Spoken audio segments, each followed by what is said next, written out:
that where they fell within the sort of common law regime in terms of what the foreshore meant. Well, islands, sometimes covered by water and sometimes yes, not. Islands not covered by water, so above the high mean waterline,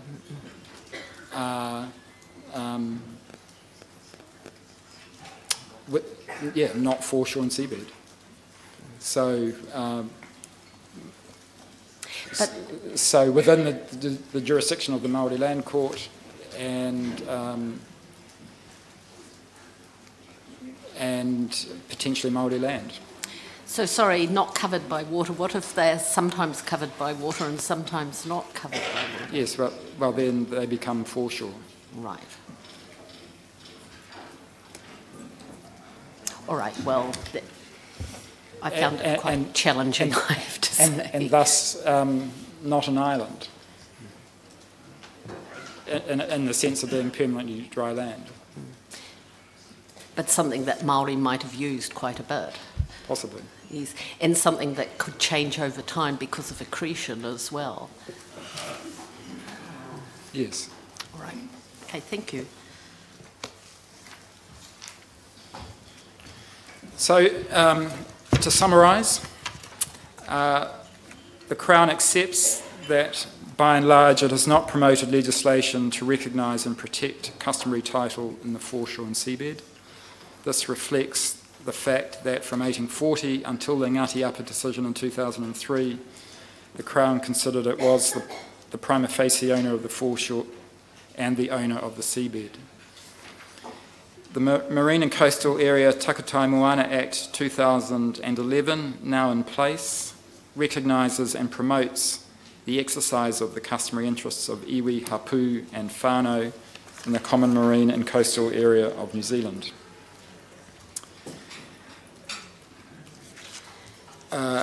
With respect to management issues, although that's not the focus of these submissions, I note, however, that the Resource Management Act 1991, the Conservation Act 1987 and the enactments listed in the schedule to that Act, Schedule 1, require decision makers to take account of, or as the case may be, give effect to treaty principles.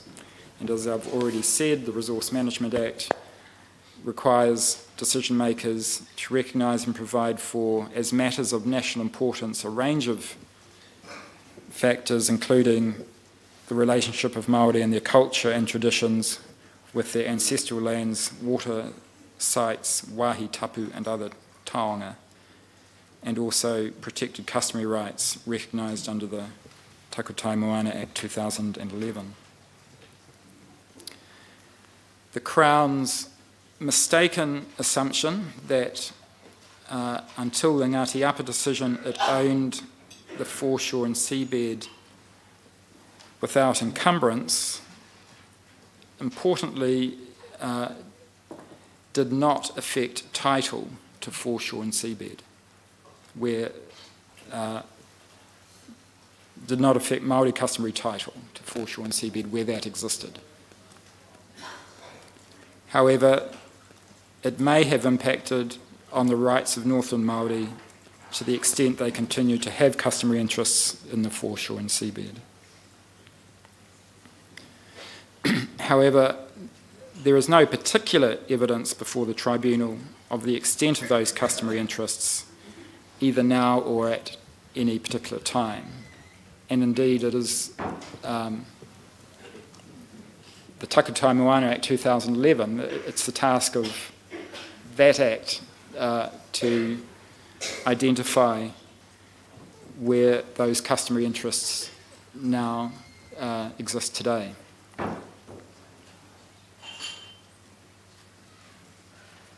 This makes assessing actual prejudice to Northland Māori arising from the Crown's erroneous assumption difficult. Further, any assessment of prejudice would have to give proper regard to the Crown's legitimate kawanatanga role in regulating the foreshore and seabed and, as discussed, the benefits that arise from that regulation. And on that point, if I didn't make it earlier, then I make it now, that regardless of who owned foreshore and seabed, and irrespective of the Crown's error in considering that it was the owner, prima facie, the Crown would have regulated the foreshore and seabed in any case.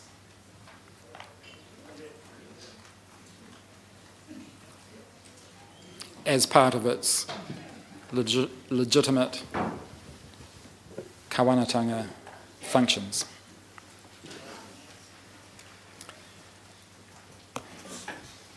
May it please the Tribunal, those are my submissions. Happy to respond to any further questions today or questions in writing. Mr. Melvin, I've got a few more questions. I don't think we'll go into this legitimate kawanatanga role with you, but I've just got some specific questions about some of your more historical statements there, and we moved on from mudflats before I'd quite finished asking you questions about it. I was interested in your statement at your paragraph 53, that Māori owners could benefit from the reclamation of the adjoining land. And I just wondered, because my reading of Mr. Hearn's evidence doesn't quite gel with what you've said there. I mean, he does say that he hadn't located any evidence saying that there was a policy not to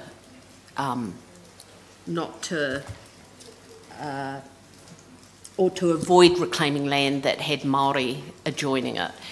But where he also says, doesn't he, that there was an attitude within the Public Works Department, who had control of it at this time, that Māori actually didn't have the capacity or weren't responsible enough to have control, if you like, of reclaimed land. And so when we look at how many those instances where projects were undertaken, I think there was one instance only out of the 6 where Māori owners actually benefited from it in any way.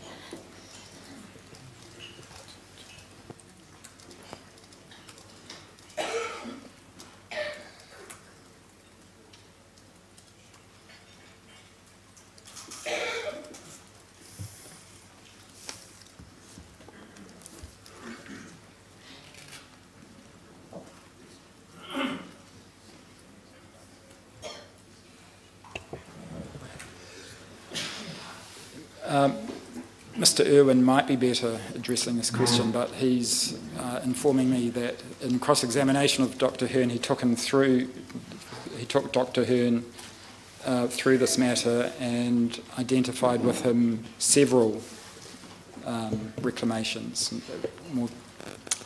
certainly more than one, and quite a number, Mr. Irwin recalls. All right, well, I'll obviously have to look at that cross-examination again, because I only looked at his report, I have to admit. So I can't respond to that at this point. I just wonder sometimes whether, when we look at, we're looking for policy statements and we talk about the attitude of the Crown, and we don't look at the elephant in the room, which is the level of racism within government departments. And that, you know, we're in danger of missing that as an important aspect of what happens to Māori in this period and indeed for a long time. And I think probably claimants would say up to today. But looking at particularly in the 1920s and 30s as we are at the moment. Is there a question there that there you'd is like a me question there. I'm asking you whether you agree with me or not. It's, again, I'm not trying to dodge matters, but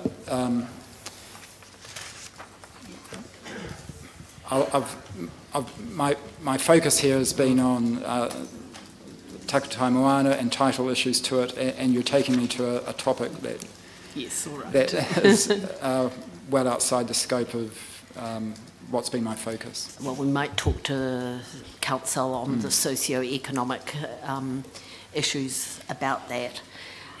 The other thing you have in your evidence, I mean, into your submissions, but you haven't discussed is the oyster fisheries, and I would say that's one where there's a clear indication that legislation did in fact impact upon Māori in this district. Yes, so I can take the tribunal to paragraph 33. Yes. And they're addressed there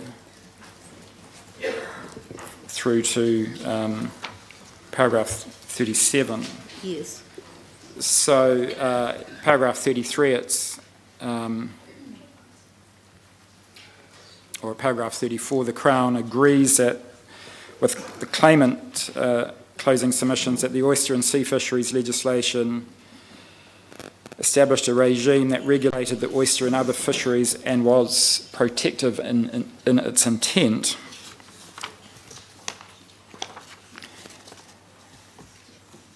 Paragraph 35, the enactments did not expropriate whatever Māori customary title to the foreshore and seabed existed at the time.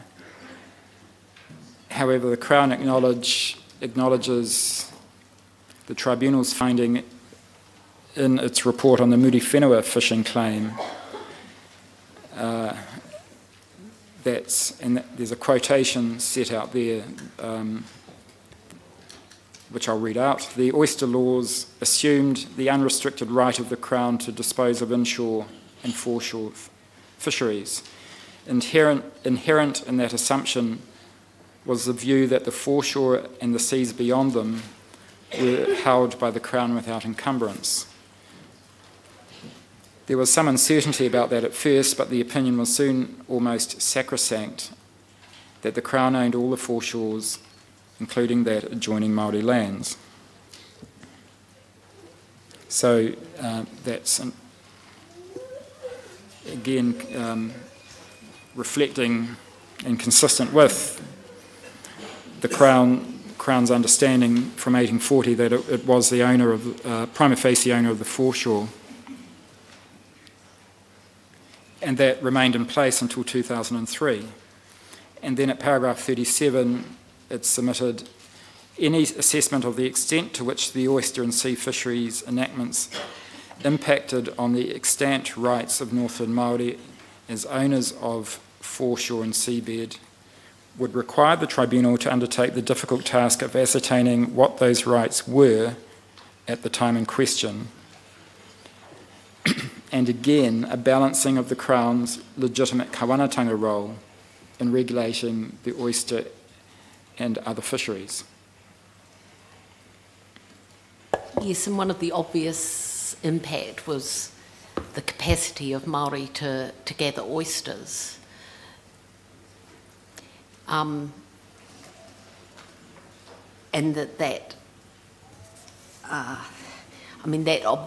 that was an important cultural and economic activity for Māori in this district in this period. I wondered if you just like to comment that one of the things that struck me, and we were talking to Mr. to Mr. Irwin about it yesterday in particular was the powers that were that Māori Council Act had, and one of those powers was to make bylaws about the gathering of oysters, and so there was that model available to the Crown, and instead of which they enacted the Sea Fisheries Act 7 years later, which basically, I suppose, nationalised the oyster fishery industry. Are you able to comment on that? Well, the first oyster fisheries statutes was in 1866, and it was, as I understand it, the first statute regulating sea fisheries. That was more of a licensing system. And that, yes, that set up a licensing regime, and then as you've identified, from 1908 there was a rejigged regime whereby all oyster gathering was undertaken by the Crown. Yes. And as Dr. Alexander, I think, has put it, well, he's used the term nationalised that industry. Yes. And what I'm saying is that... But in terms of this raising issues relating to commercial fishing, then these are matters that have been settled by the settlement relating to commercial fishing and are outside the tribunal's jurisdiction. It's, yes. It's also, though, about the capacity to administer a resource that is important to Māori and which is overtaken by the Crown. And I'm not sure that it was just to do about commercial fishing. That regime. I think you're right, and that there's a non-commercial element to it as well. Yes. But the commercial aspects, the commercial issues, are settled, and yes, they raise a jurisdictional issue for the tribunal. Yes, and I think we all accept that. Yes. All right. Well, thank you.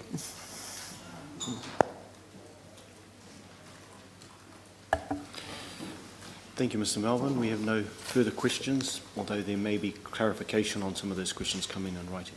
So, tribunal pleases. Thank you.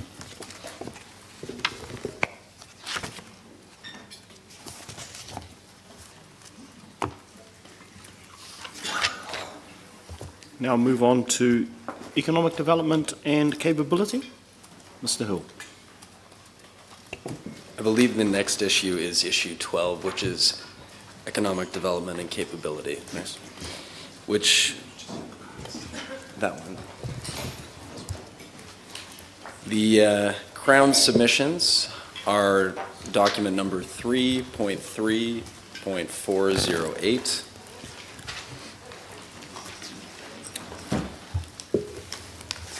Thank you.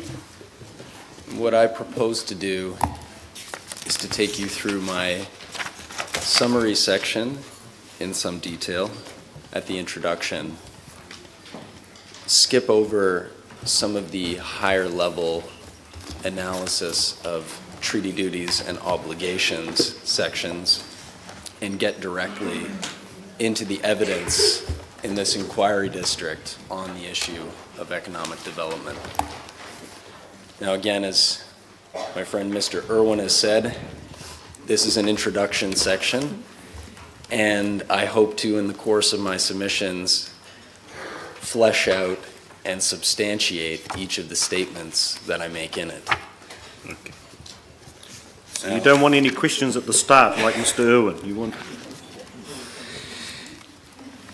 And the Northland region suffers from several natural disadvantages relative to the rest of New Zealand. It's a beautiful place, but many of the things that make it beautiful are barriers and have been barriers to economic development. Its topography, its terrain, its climate, and its dense forest. These conditions have made sustainable economic development difficult in Northland for everyone.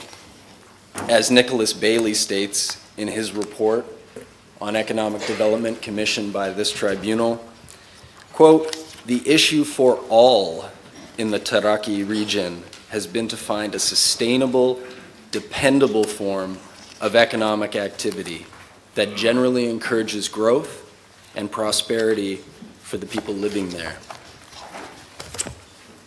Now that's been an issue since the treaty was signed and continues to be an issue to this day.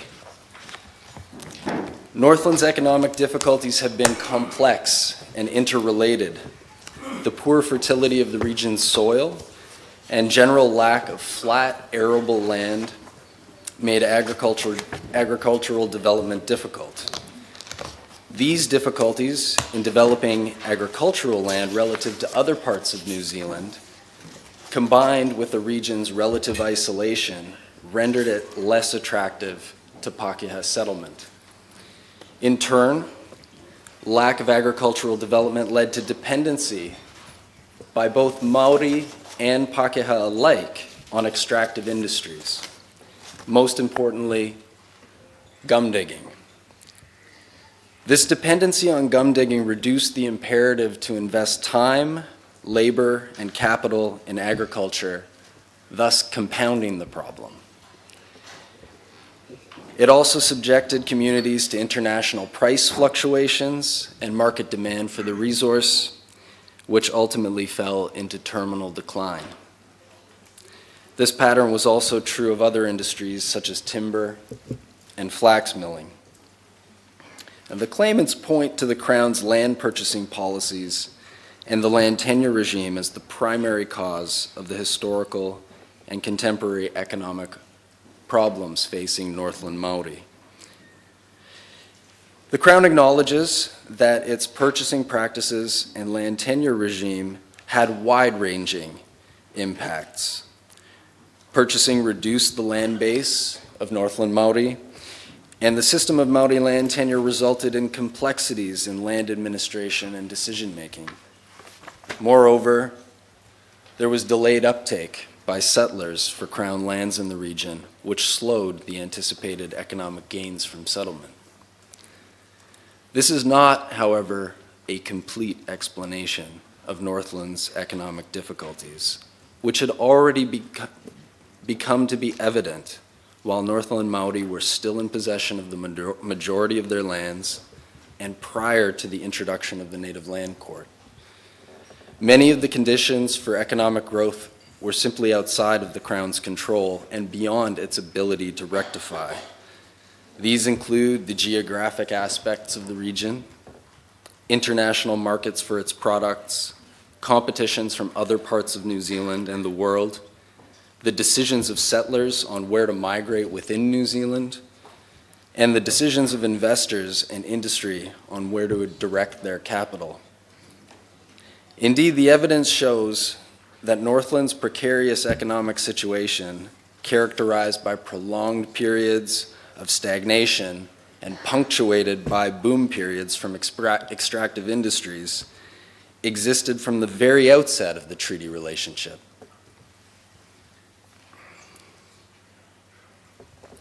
Now, two of the major conditions that the Crown could control, land purchasing and the land tenure system, are addressed through the Crown's concessions. To the extent that purchasing and the native land laws prejudiced Northland Māori by undermining systems of collective control over land and eroding the land base, the Crown has already conceded that it acted inconsistently with the treaty. Poor economic outcomes are one example of the prejudice. The claimants argue that the Crown did not take steps to rectify its breaches with respect to Northland Maori land holdings and the tenure system, and that this failure is itself a breach. However, in the 20th century, as we discussed yesterday, when it became clear that the land tenure system was impeding development of Maori land, the Crown did set about investigating the causes and experimenting with solutions, which are more fully discussed in our submissions on issue 7. Although these measures were not always successful, they were taken in good faith and often with the support of Maori owners. Later in the 20th century, when demographic trends saw a steep rise in the population of Northland Maori and extractive industries had virtually disappeared, it became clear that the Maori land base could not support everyone through agriculture indefinitely.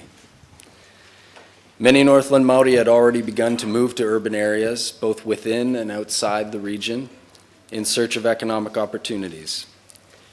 In response, the Crown undertook several investigations into the prospects of providing employment and promoting industrial development in the region.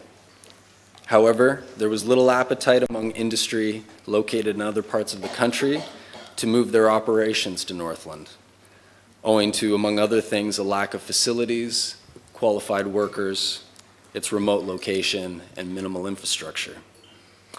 Ultimately, a decision was made to assist Northland Maori who were already choosing to move to cities. This was by no means a forced relocation. Rather, it was an attempt to ameliorate the negative effects of migration that was already happening among Maori and Pākehā alike. The urban drift, as it's been called throughout this inquiry, of Northland Maori was part of a wider international phenomenon which continues throughout the world to this day. Overall, the evidence shows that economic conditions in Northland were poor throughout the 19th century, bolstered only by reliance on the extractive industries of gum digging and timber. Governments of the time did not intervene in the Northland economy, but did provide a general system of laws to facilitate gum and timber extraction, and my learned friend Ms. Gillies has discussed that in her issue 10 submissions. And the Crown purchased land from Maori in order to facilitate settlement, as I've discussed in the Crown's issue 6 submissions. In the 20th century, more direct government interventions in the economy were made and were intended to either benefit both Northland Maori and Pākehā alike, or to specifically assist Maori with particular problems around land use. And I've discussed those in our submissions on issue 7. Unfortunately, none of those measures were fully able to overcome the natural adverse conditions in Northland.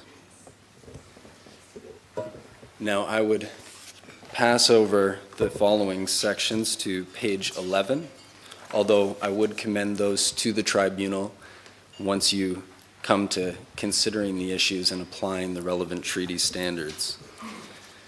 Sorry, Mr. Hill, can I interrupt you? Of course.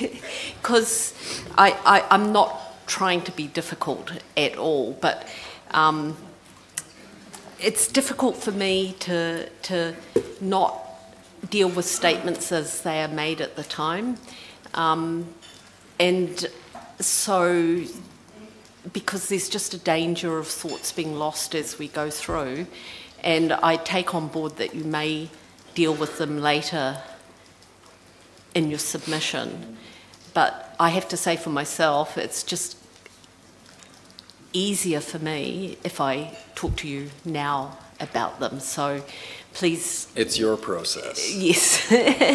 so you know, I'm not trying to be unhelpful is what I'm saying to you. It's just one thing that you said, that there were two things that the Crown could control. But one of the things they could control in the 19th century was the development of the infrastructure and how much money they were prepared to invest in that. And I suppose what strikes me is that Māori are being asked to accept lower prices on the understanding that that infrastructure would happen and that they would benefit from the development that came with it. And yet that development doesn't happen for a long time. And as a consequence as well, it's not attractive to settlers. So you've kind of got a chicken and egg situation going on. Yes, I think that's touched on in the Issue 8 and Issue 9 submissions, but I will briefly answer. I think within the 19th century, there certainly on government's part, there was not a great willingness to engage in large-scale infrastructure development. It sort of followed settlement or was in tandem with it. The expectation, as I think has been discussed in Issue 8, was that roads and other types of infrastructure development would be raised and financed through rates. And so, yes, you have a complex and interrelated problem when settlers are not interested in going to the region. I don't think the lack of infrastructure, however, and I hope to go through this in my submissions, is the main reason that settlers were not attracted to the region. There were multiple factors, including, and perhaps principally, the poor soil fertility and the reduced returns from agricultural endeavors, which was, of course, the primary attraction to settlers in the 19th century. Simply providing infrastructure wouldn't have substantially changed that situation. So I hope to, in the course of the submissions, perhaps touch on the other reasons that you have this cyclical problem. And you're right, one part of it is the lack of infrastructure in the region, but that's not just a cause, that's also a consequence of its unattractiveness to both settlers and to investment. And yet we have this situation where, as you pointed out yesterday, there is quite a lot of private purchasing going on in this district from the 1890s onwards, which suggests that maybe it wasn't so unattractive to settlers. That's perhaps, and again, I do address this in the submissions, changes in the economics of farming that happened in the late 1890s. Refrigeration technology changed the export markets for things like lamb, beef, dairy, and radically changed the economics of farming for New Zealand. So lands that had previously been considered marginal and uneconomic were suddenly more viable. And as I address in the 20th century component of my submissions, you see an explosion of Māori activity in the pasturing sector right from the turn of the century through to 1911. So that's perhaps a partial answer to your question. All right, well, you know, I just had to get that off my chest, so. So, Mr. Hill, the developments you talk about with refrigeration and export, are you saying that in Te Raki, Pākehā who had bought land were able to benefit from these developments? Certainly. And Māori who had retained their land were able to benefit from those developments as well. What it did was it opened export markets that were previously unavailable for certain products. Yes. Te Raki Māori had previously relied on domestic markets, and actually quite close markets, for their agricultural goods. One of the main complaints in the 1860s and the 1870s is a lack of settlers to sell to, a lack of demand for agricultural output, and the fact that they were being eclipsed by agriculture in southern districts. So what it did was create new avenues to market products that couldn't be economically produced prior. And that would have affected Māori and Pākehā alike. Yes, thank you. I understood you to be tying it specifically to the purchase of land in that area. No, That's why I asked. I don't know that it's a direct cause of the upswing in private purchasing at the end of the 19th century, but certainly lands that previously would not have been economic became economic as a result of that.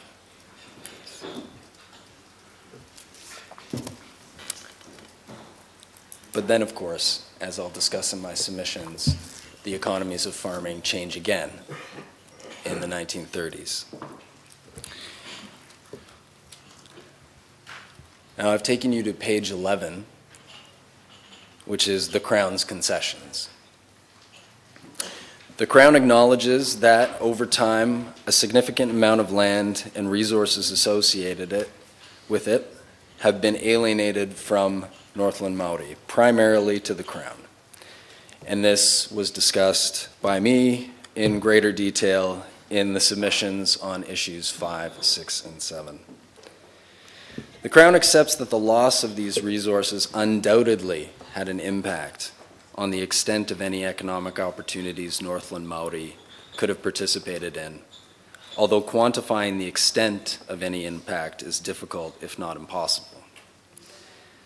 The Crown has made several concessions in relation to its policies for resolving old land claims, its purchasing policies, its failure to set aside reserves, and the land tenure regime it introduced for Māori, all of which are relevant to this issue.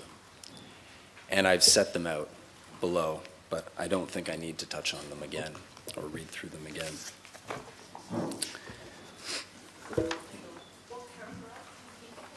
We are at paragraph 29.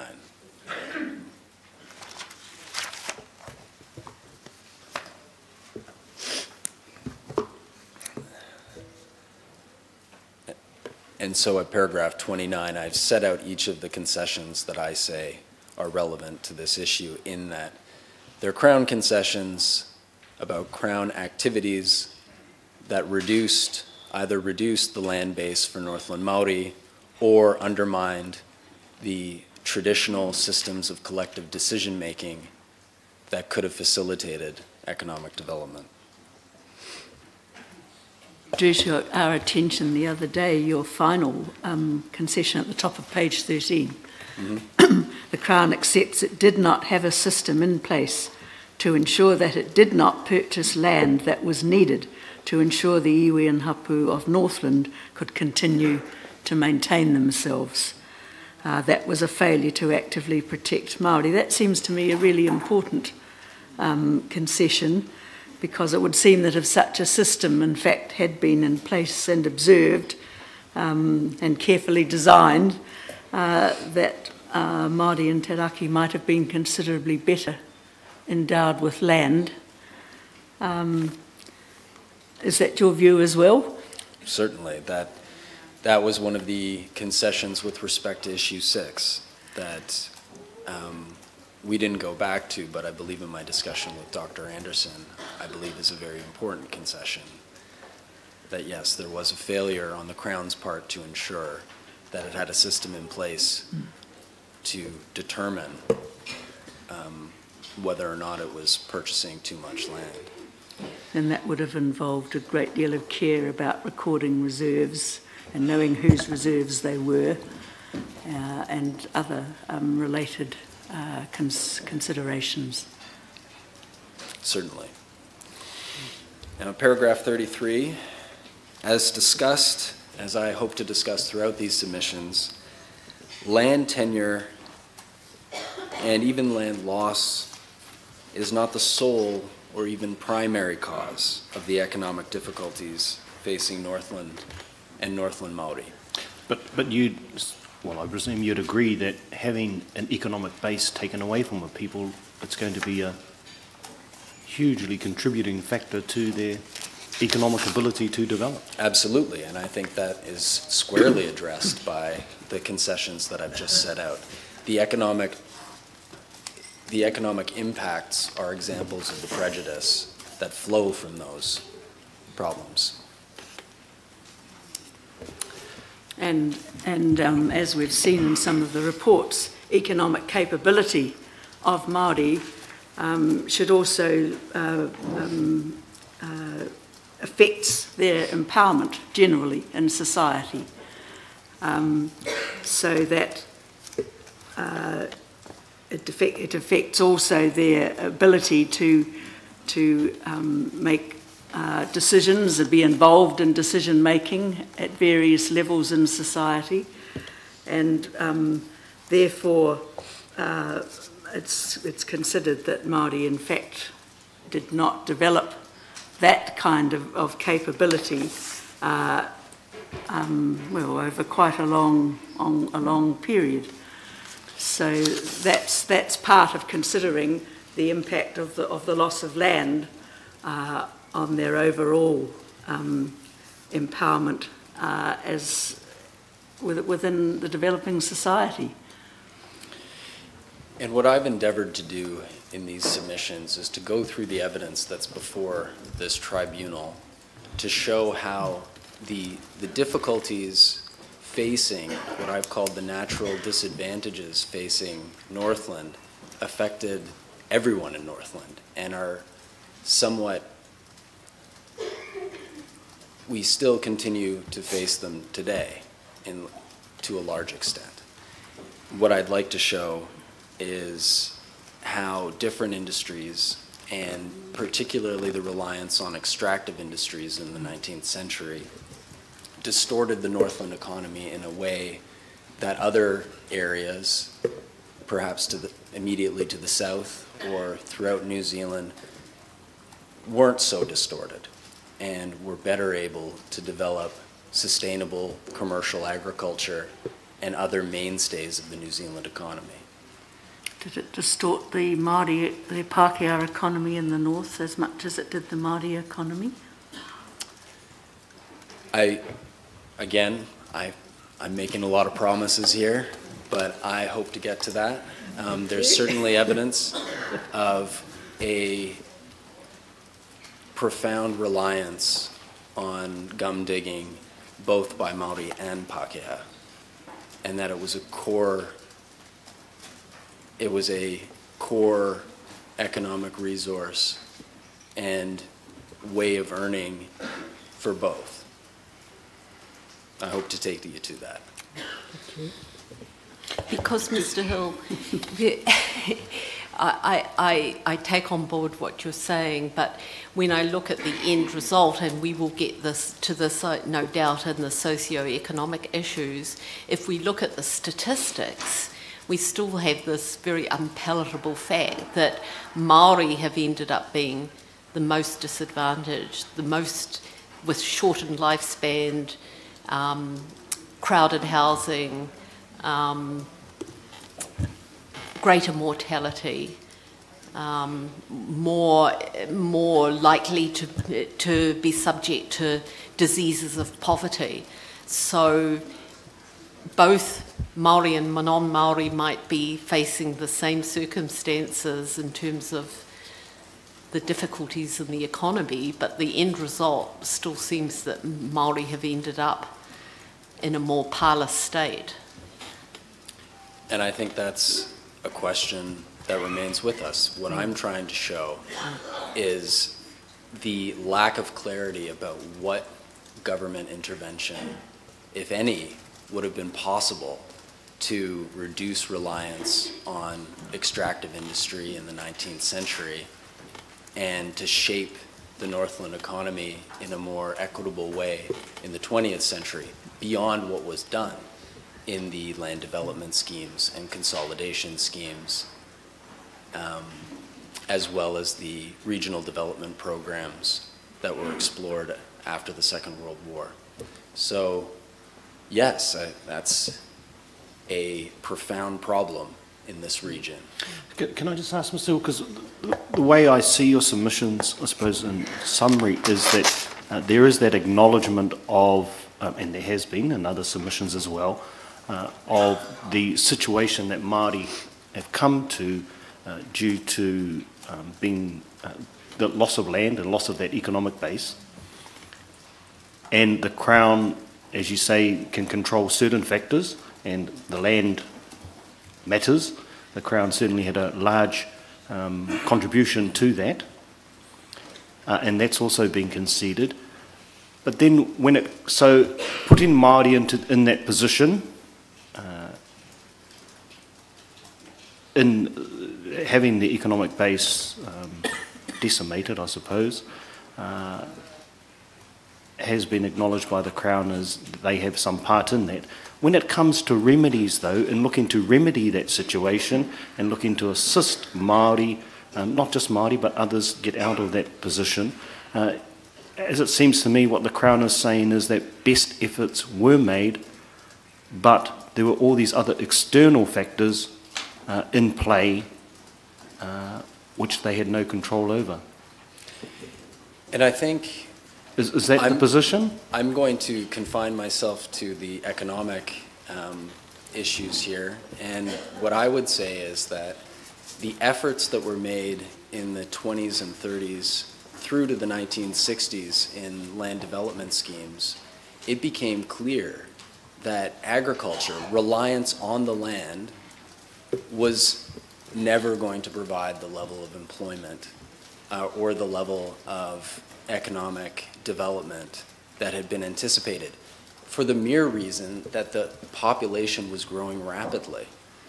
And that's one of the conclusions of Nicholas Bailey in his report, is that even if Māori hadn't had the type of administrative and land tenure problems that they had and been on an equal footing with Pākehā, commercial agriculture would have never provided the level of rural employment that would have been required for an exploding population.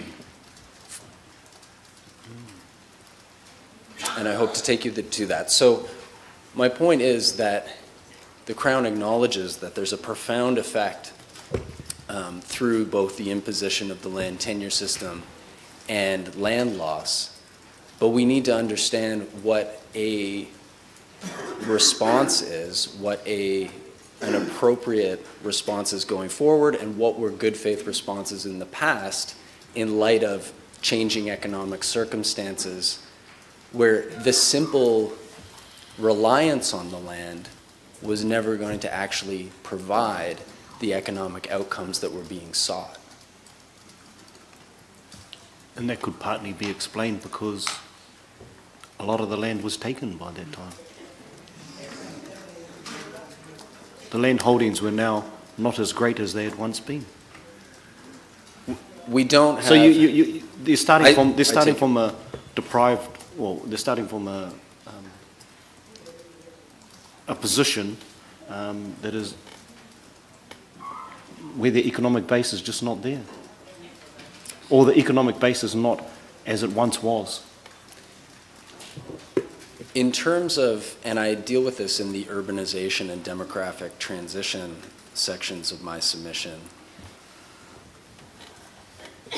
rural employment throughout the world has not proved to be a durable form of economic development or an economic base.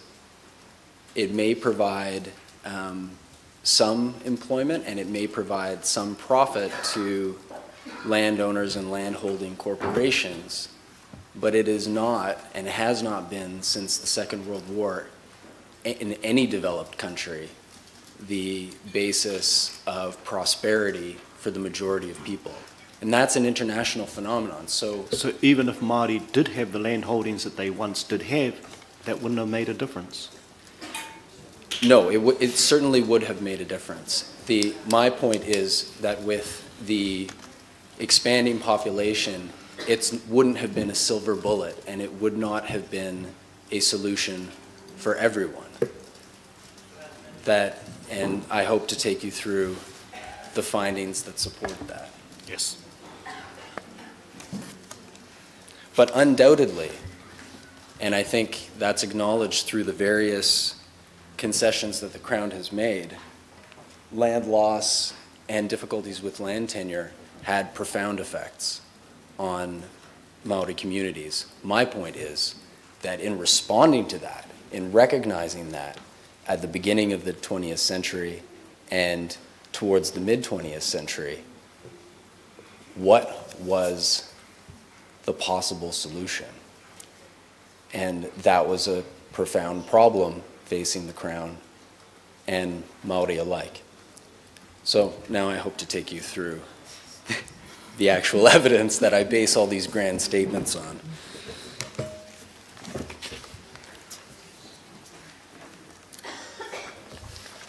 At page 15, and this is setting the stage, I set out the conditions in Northland. First, the environmental conditions. Northland's environment proved to be less amenable to economic development and less suited to sustaining a major population than the Crown or Northland Māori originally expected. Mr. Bailey, in his report that I've already referred to, described how other regions of New Zealand, quote, proved more amenable to development with less costly investment and so became more competitive. In large part, this had to do with Northland's geography, its climate, its topography, and its soil. First, with the exception of the Wairoa River, its rivers are, quote, short, slow, flowing, and silt-laden. Its estuarine harbors on the west coast at Kaipara and Hokianga are comparatively shallow, with sandbars forming across their entrances, limiting their usefulness for shipping.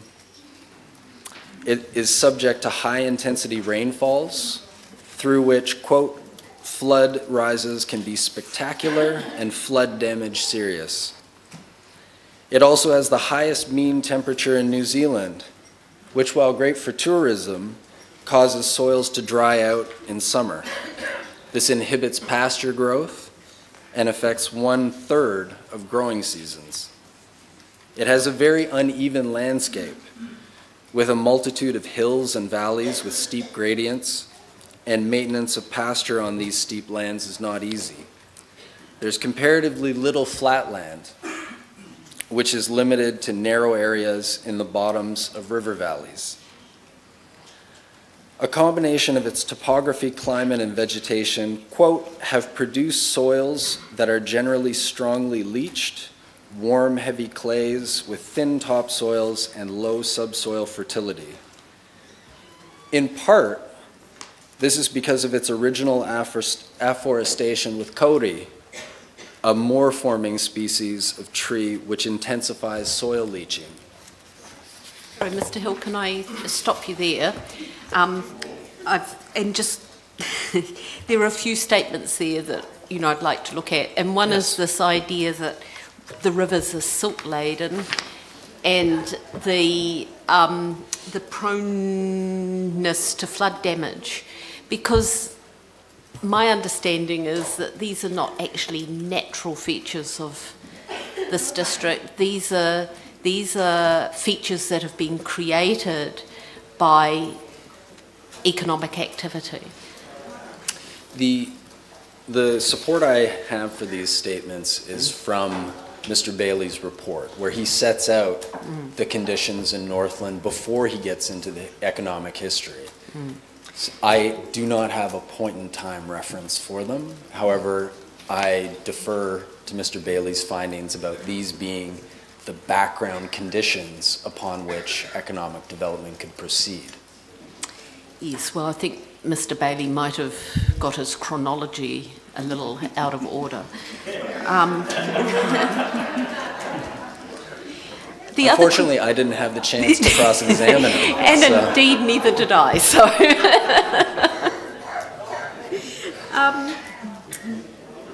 and just about the leaching of the soils, do we know, or do you know when that feature became not, when the Crown acquired that knowledge? I do not know that. However, I could make inquiries. Because then the next question would be, well, knowing that kauri leach soils and whether a different strategy might have been undertaken when it came to the forestry industry. So that would be kind of the follow-on question from that.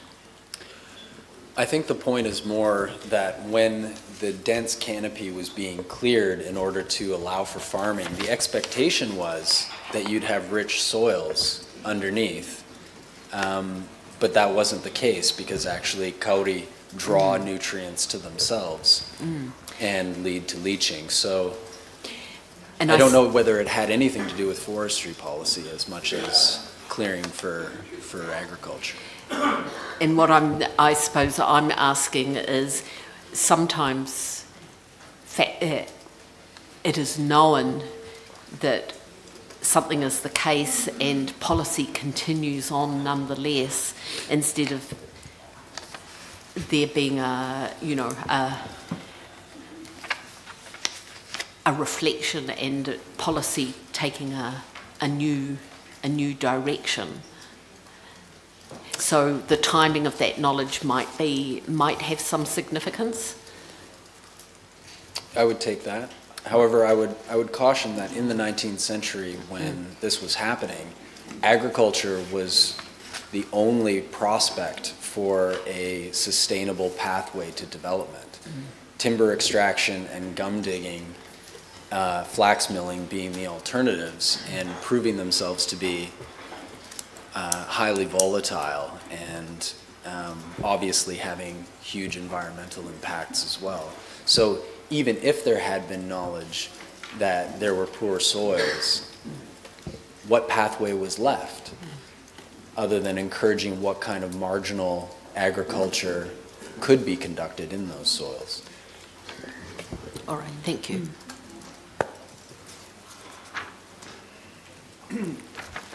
Well, I'm just thinking generally when settlers were getting grants of land from the government, land was often class first class, second class, third class, and one needed, in the government size, considerably more third class land to make a go of a farm than one did first class land.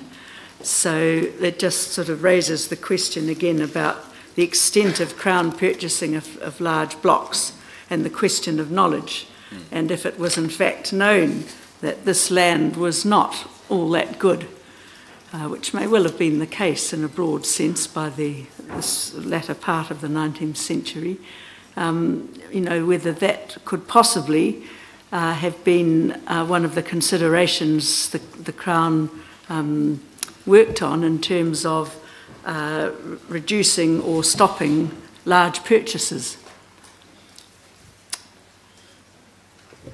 I would be speculating, but I take that point. Now at page 17, I set out, Mr. Bailey summarizes the impacts of the conditions I've just discussed on the prospects for agricultural development. Quote, because of the need for large amounts of fertilizer, the cost of improvement or initial development sometimes proved too high. The result had been a continued reversion to scrub or fern on the less accessible areas of the hill country, and a limitation of the amount of new development that could be undertaken. Since soils are an important resource of any region that has agriculture as the basis of its economy, knowledge of the challenges and limitations of the soils of Northland for particular sorts of agricultural activity is vital to understanding the shape of agricultural development there. Adding to this distinctive soil formation pattern is the influence of the regional topography. There are moderate areas of flat land in the Inquiry region, especially north and south of Whangarei, but otherwise flat land tends to be confined to narrow areas in the bottoms of river valleys. This is a contributory factor to a limited arable farming in the region, apart from any questions of soil fertility and climate. Now, the low fertility of the soil, rugged topography, and adverse climatic conditions in Northland understandably made other parts of New Zealand more attractive for settlement and investment. From the very outset, agriculture, which was to become the chief export industry in New Zealand and continues to be, was not going to be easily developed in the north. Now I turn to the political conditions. The Crown acknowledges that after the treaty was signed in 1840, the Northland economy did not flourish the way the signatories expected. In fact, it slipped into a period of prolonged stagnation. The claimants have suggested that Northland Maori were encouraged to sign the treaty on the basis that it would bring them prosperity and that the Crown had an obligation to deliver on this promise. In addition, the claimants point to several Crown actions that contributed to the economic decline, including moving the capital to Auckland, imposing custom duties on shipping, and the prosecution of the Northern War. The Crown submits that the general economic decline after 1840 was due primarily to forces outside of its control. These included a downturn in international trade, which affected whaling and timber in particular, two of the mainstays of the Northland economy of the time. Mr. Bailey describes the decline after 1840. Quote, "A number of factors contributed to this effect, including a reduction in the number of whaling ships as whale numbers declined and rising costs.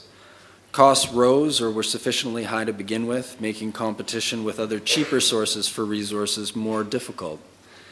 For example, the timber spar trade declined as the challenges of getting good quality spar out of the region and the distance to take it to England began to affect competitiveness compared to more easily accessible and closer market spar sources in Russia and America." It's hard to gauge the impact of the Crown's actions relative to these wider forces. With regard to customs duties, Dr. Phillipson noted that it, quote, "would be fair to say that the Bay of Islands was hit by a decline in the whaling trade, which would have happened regardless of the customs regulations." With respect to moving the capital to Auckland, there are other more important interests at stake. According to Dr. Phillipson, relocating the capital, quote, "took the heat out of potential conflict between the Crown and Northland Maori."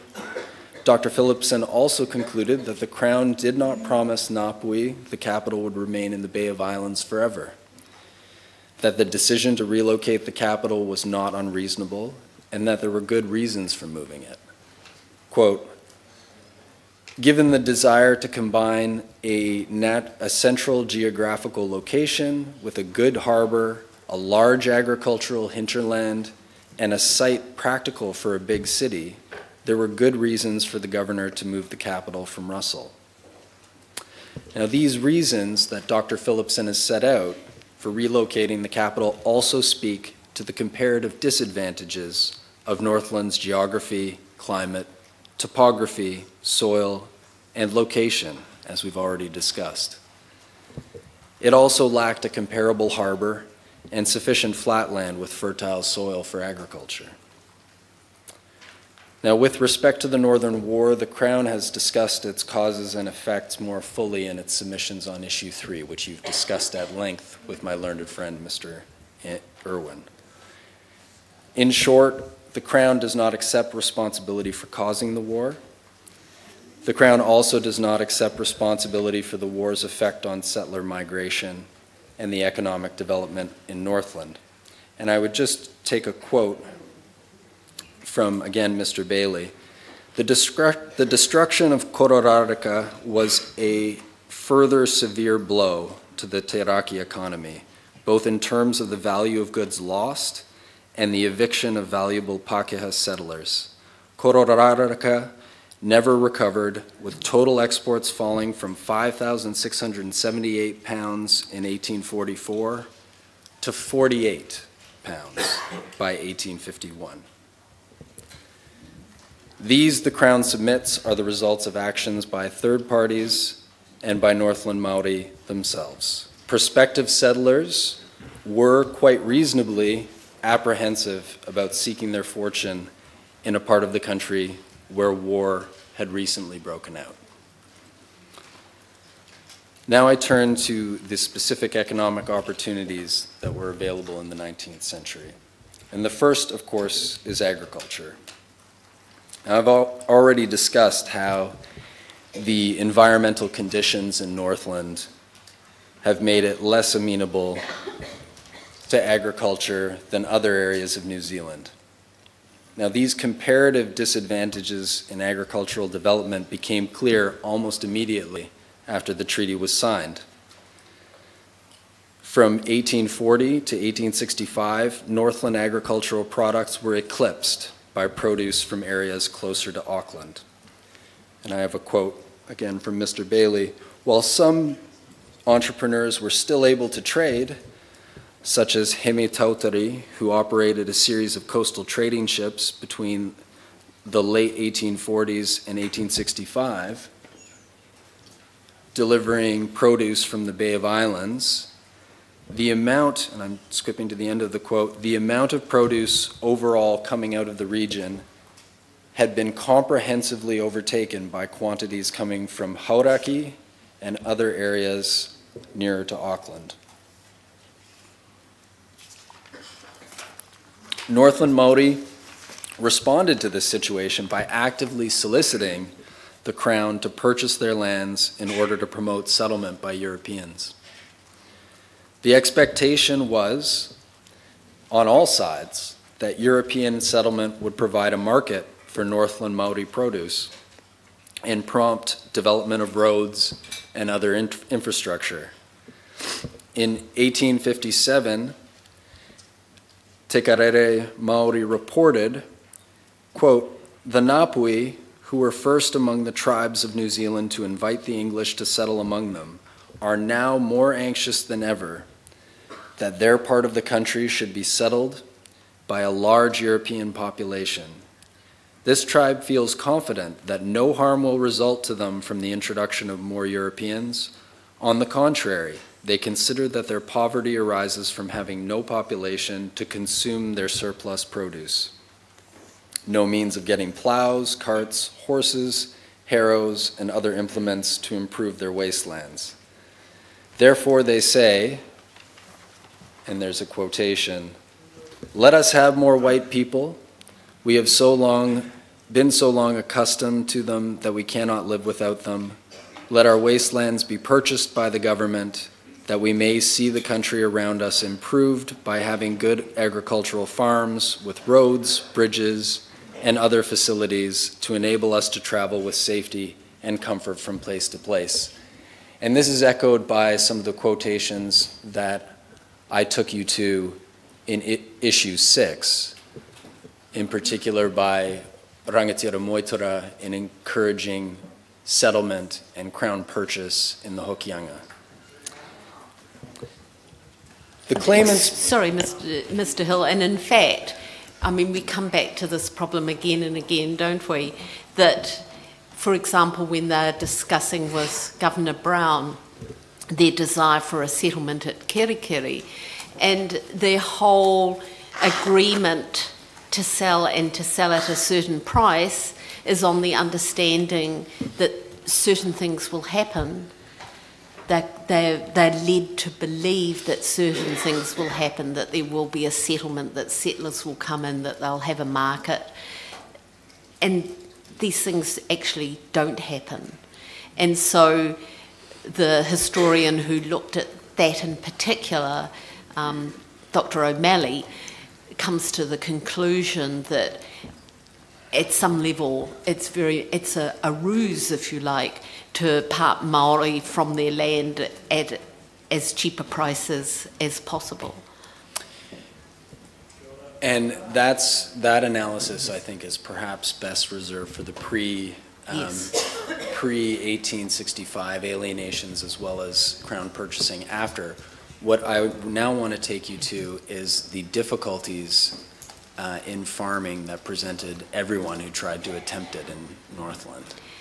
But also, aren't we, you're saying already at 1865 there's an appreciation that this is not a particularly attractive area for settlement, but nonetheless the Crown is still conducting their negotiations with these sorts of promises. And, you know, I'm sure you'll say, you know, it's that maybe you can't describe them. These sorts of understandings being promoted amongst Māori.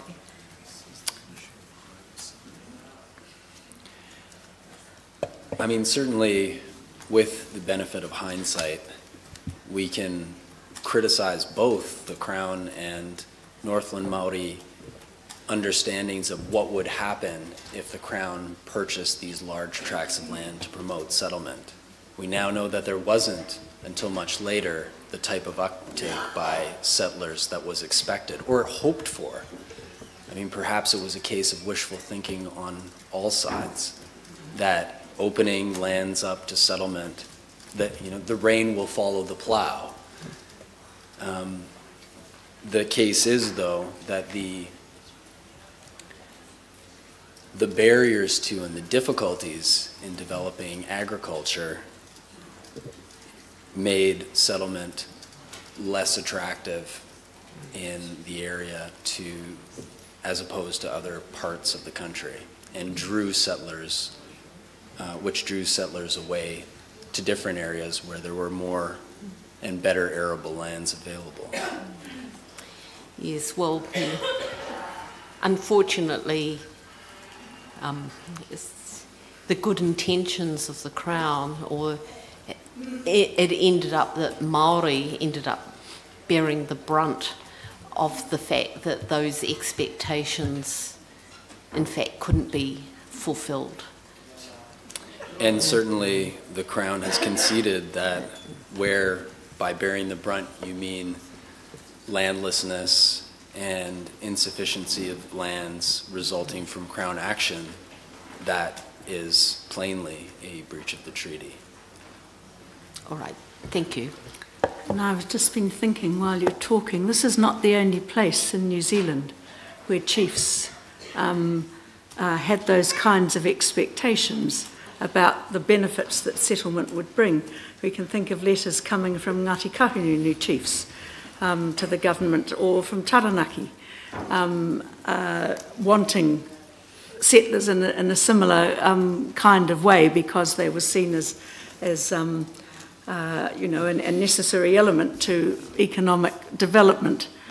But again, you know, if you take Taranaki, in fact, tensions developed there quite quickly, either because within a community there wasn't enough land being sold to attract settlers, because people began to hold on to their land, or because there was a lot of trading going on, and then the settlers complained because Māori were trading instead of selling land and raising money that way, so that they would extend their settlement. So I think, as Mr. Irwin said yesterday, this is all quite a complex lot of interactions and expectations going on. And there certainly was no template for it.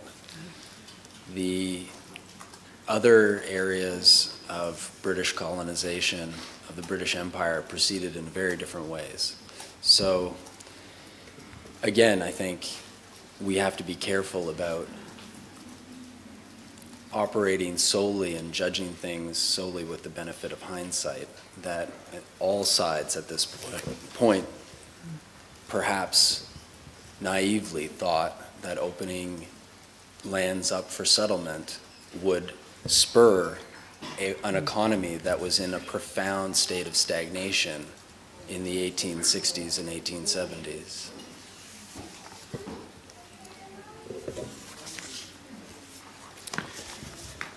Now I'm at paragraph 57. The general impression from the 19th century evidence is that the difficulties in establishing a competitive, sustainable agricultural economy in Northland led many Northland Māori to rely almost exclusively on extractive industries for their livelihoods. Most importantly, kauri gum. And this in turn diverted labor and capital away from the development of farms. This was also true of Pākehā in Northland. Although some limited agricultural development had been successful near Whangarei, in general, farming in the region was difficult and not very profitable. And I have a quotation here. Clearing the land was a slow and painful process, so that often only a part was in anything approaching good order. Both sheep and cattle were kept, and some cropping was done, but the market was not extensive. For as yet, the export trade to England had not developed to any considerable extent. To make matters worse, the global market slowed in the 1870s, and international prices for agricultural goods went into steady decline until the 1890s, which again goes to explain some of the lack of uptake by settlers who were hoped to have moved to the region. And so it wasn't until refrigeration made meat and dairy products exports more viable that prices started to recover. In order for agricultural development to be possible, the dense forest of Northland needed to be cleared. The kauri of Northland drew their nutrients of the soil to itself. The newly cleared lands had low fertility soil, and farm incomes were not as high as hoped for. The forest clearance did, however, create lucrative opportunities to earn incomes in both the timber industry and in digging the kauri gum left behind. Like Northland Māori, Pākehā settlers were drawn to these more financially rewarding opportunities. Let me turn first to forestry, which has been addressed in some depth in the issue 10 submissions. After the treaty was signed, the timber spar trade declined owing to the difficulties getting quality spars out of the region and the comparative competitiveness of other sources of spars in America and Russia. This lack of competitiveness continued through the 1840s and 1850s, with the British government reducing expenditures and limiting demand for spars for the Royal Navy. And I have a quote here. In 1848, news reached Auckland that a cargo of spars shipped from Kaipara in the Charles had been refused by the Admiralty and sold by auction at 30 shillings a load. The market remained unsatisfactory in the 50s. In 1853, 11,400 spars exported from Hokianga were sold for 142 pounds. And then the quote continues to show the depressed prices and the lack of a market for Northland timber. Technological advances from the 1860s, however, allowed timber milling to become economically competitive again. Mills opened throughout Northland, particularly in Hokianga. A report from von Sturmer, the resident magistrate at Hokianga, indicated that the mill at Kohukohu employed few Māori. The claimants have cited this in their submissions as evidence that Northland Māori were excluded from the timber industry. But other accounts from von Sturmer indicate that Northland Māori were widely employed in the industry. In 1873, he wrote, quote, "Large numbers of the people are regularly engaged squaring timber for the Australian markets, and from the large wages which they are enabled to earn at this kind of labor are in the enjoyment of every European necessity and comfort." Moreover, in 1877, von Sturmer lamented that Northland Maori were no longer producing enough food and had to import it from other districts, owing, quote, "partly to the fact that a large number of them are engaged in the forests squaring and felling timber." And of course, there's also evidence, which my learned friend Miss Gillies has pointed to, of the domination of the industry into the 1870s by Maori in this region. And that's, I believe, from Mr. Alexander's report.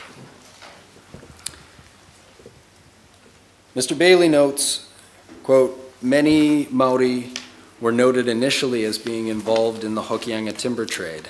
They felled the trees, squared the logs, and rafted them down the rivers to exporters."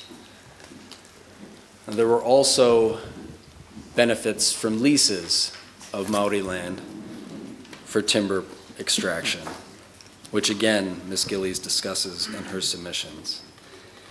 In terms of owning and operating timber mills, the industry had become capital intensive, and Northland Maori and Pākehā alike were not able to compete with international capital that flowed into New Zealand. A good example is the Kauri Timber Company. Formed in Australia in 1888, it took advantage of the depressed state of the domestic timber industry in New Zealand and bought 28 important mills throughout the country, as well as over 1 million feet of standing timber and 300,000 acres of freehold and leasehold timberland. Much of this acquisition was in Northland, including the Kohukohu Mill, which the Kauri Timber Company ran for 20 years. By the end of the century, 3 further mills had been established in Hokianga at Kotu, Rawane, and Waimamakuru. Overall, there's not a great deal of direct evidence on the extent of Northland Maori involvement in the industry or the economic benefits that they derived from it. There is evidence of the use of leases, as I referred to before, of Maori land for timber extraction, but we do not know the extent to which these instruments were used. Mr. Bailey observes, while the situation would have been different out in the forests where Maori who still owned the land could sell timber cutting rights, or could work in the forest to help transport the wood to the mills, and more generally share in the indirect benefits of local development, the precise extent of Maori engagement at the level of employment and income derived from timber cutting rights is not straightforward to ascertain. Mr. Bailey does note that the use of Crown land by timber companies and the sale of Crown timber depressed the market price of timber that would have been available to Maori landowners. Mr. Alexander similarly concludes that with the mills increasingly relying on timber from Crown land, Maori lost their previously dominant position. But the Crown's practice of selling timber and facilitating logging was consistent with the prevailing view that the forest cover in New Zealand and Northland needed to be removed in order to promote settlement and the development of agriculture. Indeed, Northland Maori appear to have shared that view. In any event, the timber industry was an extractive industry with high ecological impact, as again Ms. Gillies has canvassed, and subject to dramatic swings in international prices, demand, and competition. By the early 20th century, it was in decline. Now, I'm mindful of the time. Can I just, before you move on, and you talk about the decreasing Maori participation within the timber industry in the 1870s, isn't that partly the consequence of the Crown's immigration policy of bringing in immigrants who actually end up displacing Maori from that industry? Yeah, and certainly that's pointed to by Mr. Bailey in his report, as he doesn't have any direct evidence of it, but he says presumably immigration policies I refer to that at paragraph 65. Reduced employment opportunities for Māori. So I acknowledge that. All right, thank you. It's time to break for lunch. Any matters before lunch? We'll come back at 1:20 Ka pai? Kia ora tātou.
Ai, kia ora tātou mā.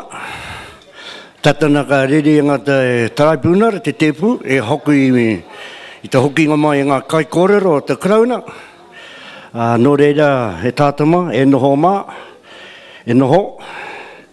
Thank you, ladies and gentlemen. Could you please take your seats, and we shall begin the day again. Thank you.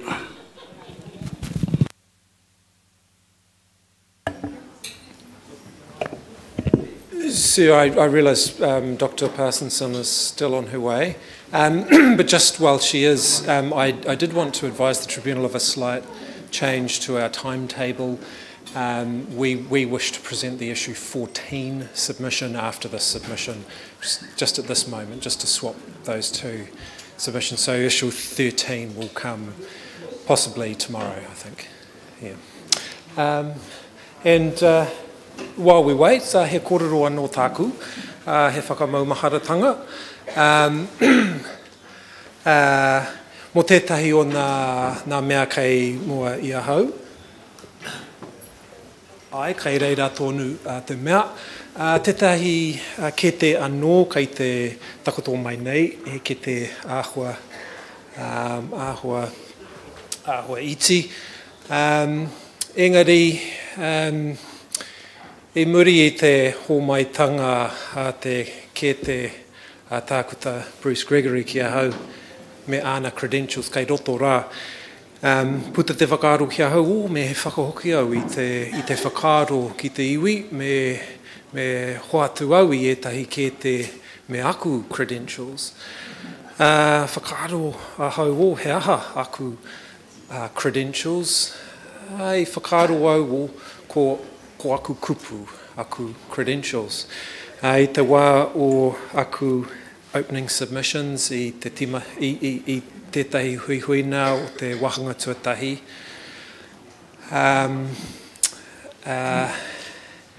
I whakaputa mai nei i a hau etahi ke te me aku opening submissions i roto rā, hei hoatu ki te iwi.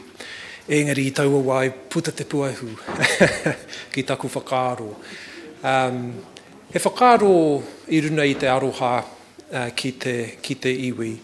Koina taku whakaaro. O tira kāre te nui nai pīrani ana kia ho mai nia e nei mea. Ko tētahi I tū ko Rima Edwards, ko tāna ki mai I te reo Pākehā ki taku maumaharatanga. I will accept Anaru's kete, and I do recall him saying, I remember Anaru putting his hand on the Bible and swearing to tell the truth, the whole truth, and nothing but the truth. And so I'll accept that kete, and he did. Koina te kōrero. Now, we're still in issue 12. I see Dr. Parsonson has arrived, and I can hand over to my learned friend, Mr. Hill.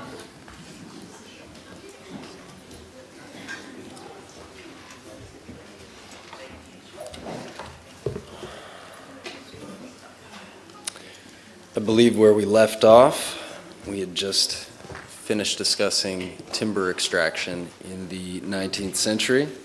I'm at page 25 of the submission.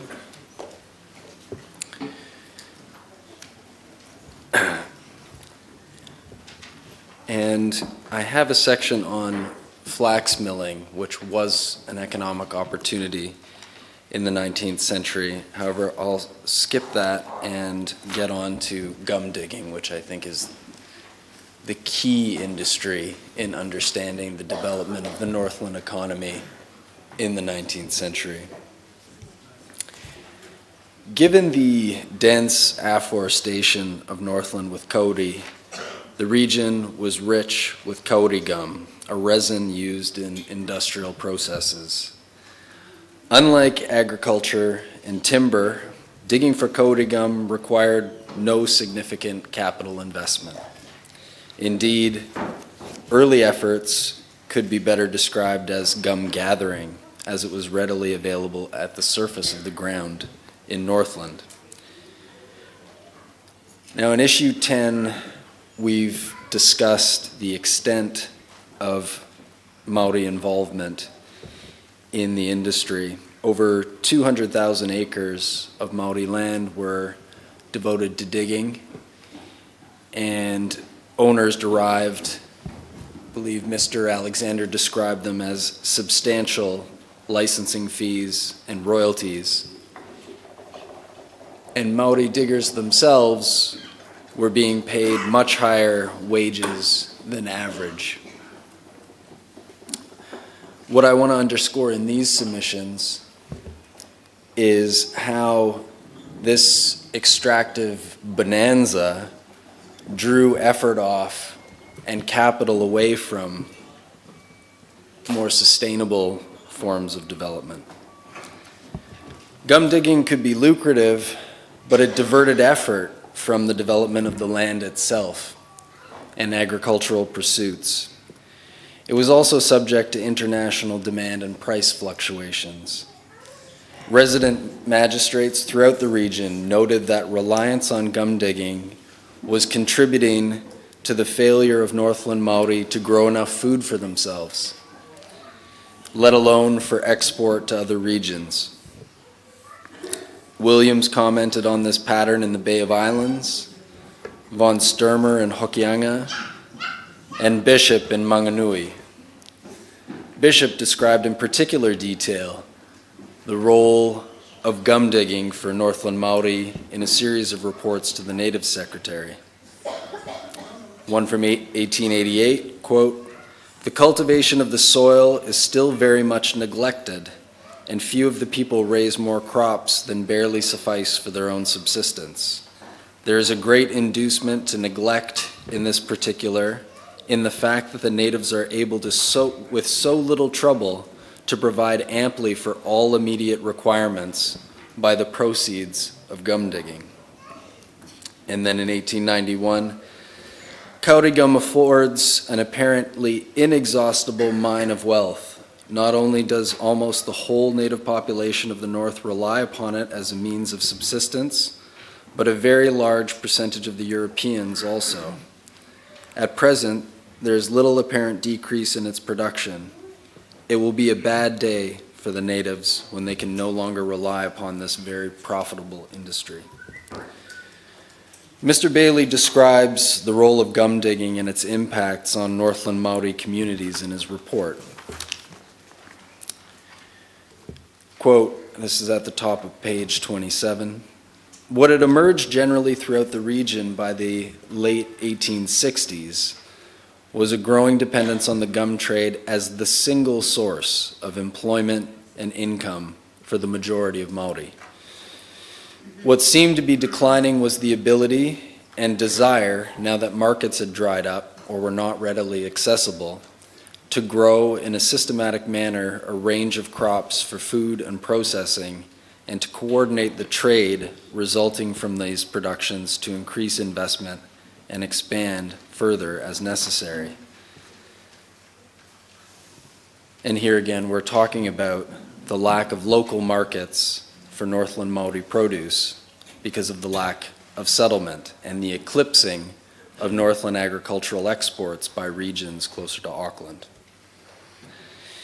Now, this reliance persisted through to the 1890s, despite the rest of New Zealand experiencing a boom in agricultural output from the introduction of refrigeration and the diversification of the economies in other regions into various other industries.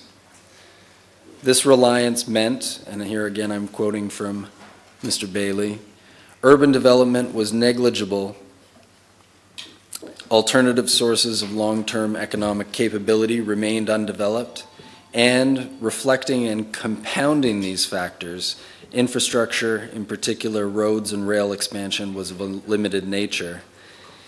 In effect, gum digging allowed the Taraki region to go on regional economic development hold for about 40 years, until, with the demise of gum digging, the serious issues facing Taraki regional development became too apparent for governments to ignore."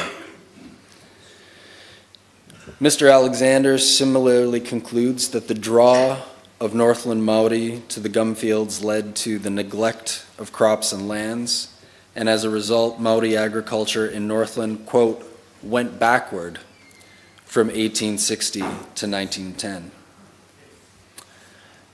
Now, it's important to note that Pākehā in Northland were also unable to find successful models of economic growth in Northland in the 19th century, quote, being equally concentrated on gum digging.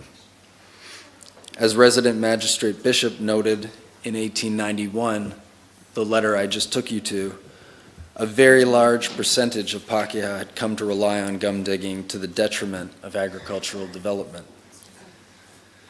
The settlement at Kaikohe, for example, owed its existence to gum digging and was vulnerable to the dramatic fluctuations in price and demand.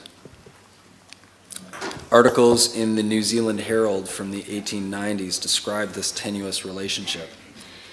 Can I just interrupt you there just for clarification? Absolutely. So are you saying that elsewhere in the country the government was investing in agricultural development that they felt that they didn't need to in Northland because at this point there is a relative prosperity, or are you talking about private investment? I'm talking about private investment. All right, thank you. The agriculture in other areas of the country was developing of its own accord, given the natural or comparative advantages in those areas. I think what's meant by Bailey in the quote at paragraph 75 is that the true situation in Northland didn't become apparent or until gum digging was in terminal decline, because it provided this steady source of income. So there was no perceived need to intervene. Right. And I'm just wondering about what we've talked about before, the development of roads and railways. This is happening more in other parts of the country because it's seen as necessary for farming development, but it's not seen as necessary in Northland for exploitation of the gum industry? In that quotation at paragraph 75, Bailey says it both reflected and compounded the factors, the lack of alternative sources. So I don't have evidence specifically on your question, but evidently that type of heavy transportation infrastructure wasn't as necessary for kauri gum as for other industries. Because certainly by the early 20th century, there were 13 million pounds in exports coming from primarily Northland. But again, Northland lagged in terms of infrastructure development. I suppose if you're looking at kind of tonnage, you gather your gum and then you transport it off. It's a different situation from wool, or although you only do that once a year, I guess. I'm a city slicker, so. I mean, certainly the value by ton would be much higher for kauri gum. Yes. All right. Thank you.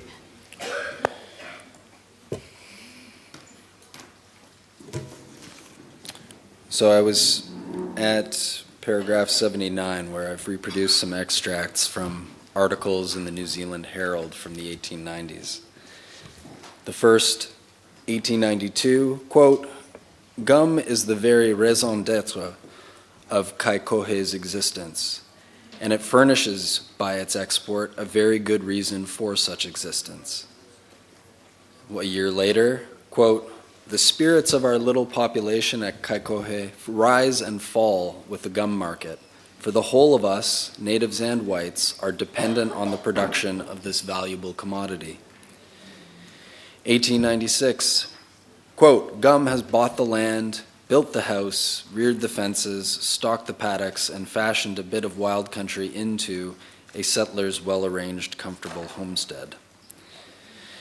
At 79, the the worldwide depression in agricultural prices from the 1870s through to around 1894 and the poor conditions for farming in Northland induced Maori and Pākehā alike to seek a better return through gum digging. For both populations, this was cyclical and unstable, and by drawing off effort from farming, compounded the economic precariousness of the region. Now, despite the differences in land tenure between them, for the latter half of the 19th century, both Pākehā and Maori in Northland were dependent on an unstable, unsustainable extractive industry. Gum prices began to fall in 1894, and the industry began its terminal decline.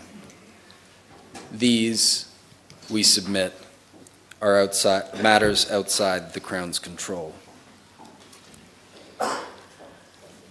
Now again, just to close off the section on gum digging, I would commend the submissions in issue 10, which provide an overview of the industry as well. And you can find those at pages 89 to 92 of that submission. Now let me turn to the 20th century. The state of Northland Maori land holdings and titles in the 20th century and the problems posed for agricultural development are discussed more fully in the Crown submissions on issue 7, which we canvassed yesterday. The Crown acknowledges the difficulties with developing land noted by the Rees-Carroll Commission in 1891 and the Stout-Nata Commission in 1906. As it discussed above, as I've discussed with you, the Crown has made a number of concessions that aspects of its purchasing policies, its failure to create reserves and ensure a sufficiency of land for Northland Maori, as well as the problems with individualized title and the lack of collective title, were all breaches of the treaty. The Crown does, however, maintain, and as we discussed yesterday, that the schemes it adopted in the 20th century to ameliorate that situation and to promote the retention and development of Maori land were taken in good faith and were consistent with the treaty and its principles. Now, just a few notes about the state of Northland Maori agriculture at the beginning of the 20th century. As discussed, the introduction of refrigeration at the end of the 19th century opened new export opportunities and ended a 3-decade depression in agricultural prices. Dairying in particular and the raising of cattle and sheep for meat became particularly lucrative. And it appears that Northland Maori were directly involved in the growth of these export products. The claimants submit that, quote, in the 1910s and 1920s, development of Te Raki Maori land was virtually non-existent and their lands were underutilized. While the Crown agrees that there was underutilization, and that was borne out in the Stout-Nata Commission, there is evidence from census data in 1901, 1906, and 1911 that Northland Maori were actively involved in pasturing livestock and were able to steadily increase their ownership and output. And at paragraphs 84 and 85, I've provided the figures from that census data, which shows a rapid increase in both the number of cattle owned by Maori in the Hokianga and Bay of Islands and the acres sown with grasses for their pasturage. Now, this wasn't limited to pasturing. Maize cultivation and other crops also generally increased throughout the region. These dramatic increases in ownership of livestock and cultivation show that in the early 20th century, Northland Maori were seeing results from their development of pastoral agriculture. However, as the Stout-Nata Commission found, there were real difficulties in developing Maori land, the quality of land was often poor, and there was a persistent reliance on income from gum digging. The Commission observed that in Whangaroa, for instance, quote, "The area used by the European farmers is far larger per head than the area left to Maoris per head for farming purposes, and if the Maoris had to look to farming, there's too small an area of their own land fit for pastoral purposes. A considerable number of them, and indeed of Europeans, have been maintained by digging for kauri gum, but the gum fields are gradually becoming exhausted, and the kauri forests in the county are nearly at an end. There is therefore a lack of employment, both for Maoris and Europeans, unless the land now lying waste and uncultivated is turned to some profitable use." In 1931, the Minister of Native Affairs, Sir Rapirananatsa, discussed some of the barriers faced by Maori in developing their land at the beginning of the 20th century. And here I have a quote which I believe we went through yesterday. Ngāta's observations show that lack of access to finance was and remains a crucial barrier for developing multiply owned Maori land. Lenders were unwilling to provide credit against secured Maori land with its safeguards and restrictions against alienation, many of which had been introduced to prevent further land loss. At paragraphs 90 through 93, I discussed the Advances to Settlers scheme, which was introduced to assist farmers throughout New Zealand in developing their lands. Again, loans under the Advances to Settlers scheme were available to Maori. However, the evidence nationally appears that perhaps only 1% of the overall loans dispersed were to Maori. At a national level, the problem appears to have been one of implementation. Ngāta described it as follows in a letter. Quote, "After the Advances to Settlers legislation came into operation, its resources were theoretically available to Maori landowners, but in practice, so great was the prejudice against native title, very few were able to secure assistance from that resource. Still, there was a hesitating recognition by the legislature and financial institutions of individual cases worthy of assistance."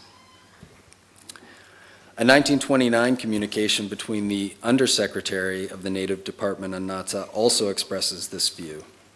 The Undersecretary describes how despite technical eligibility, as well as further reforms to better enable Maori to participate, there were still issues with obtaining credit.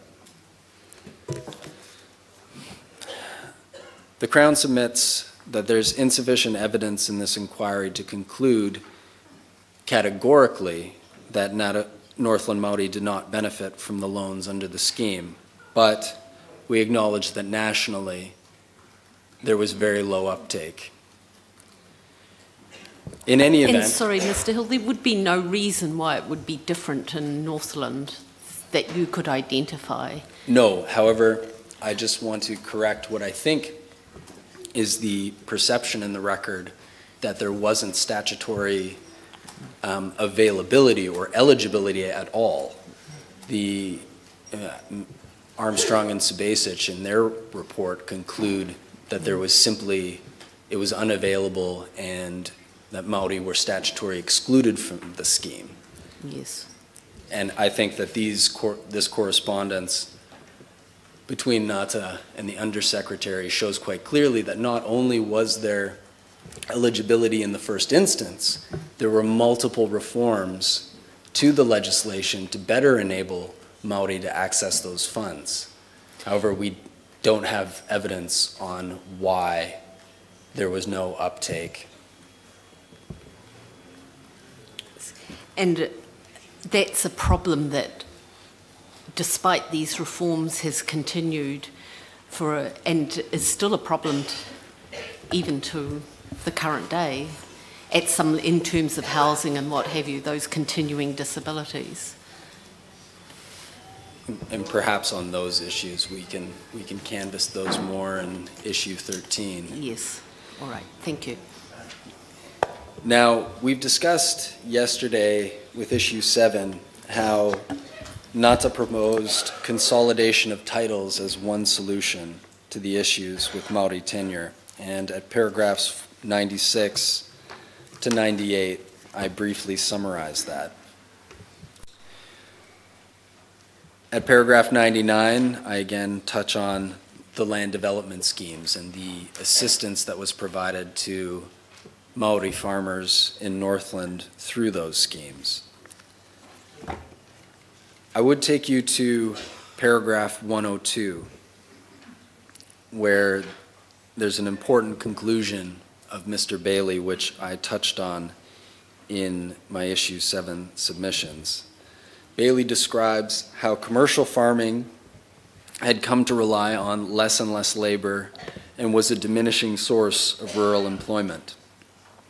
He concludes that even if Maori farming had been remarkably successful after development scheme assistance, it could never have satisfactorily addressed the employment needs of Te Raki Maori. And that even if Maori land use options had been less constrained by legislative and administrative formalities and had even become profitable, there was still a further and growing challenge of finding sufficient employment for the growing population, as farming and generally commercial land use activities were not labor intensive. And as I said yesterday, this was particularly problematic given how rural the Northland Maori population was in the early 20th century.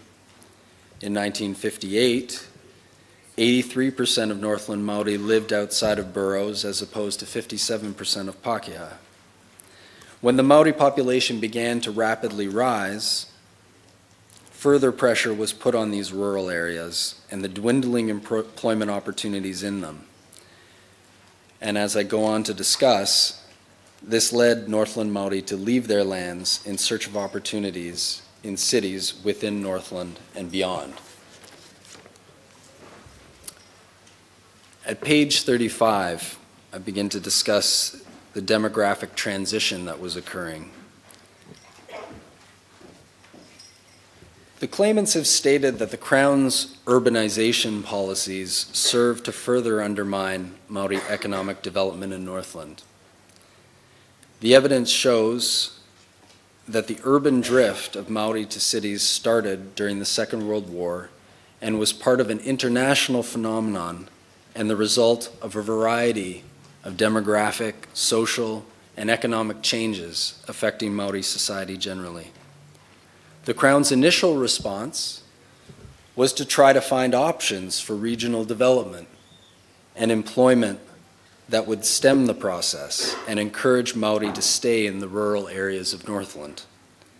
However, after 20 years of steady migration, the Crown adopted a policy that was intended to assist Maori in making the change and ameliorate the dislocating effects of it. At no time were Northland Maori forced to move to urban centres.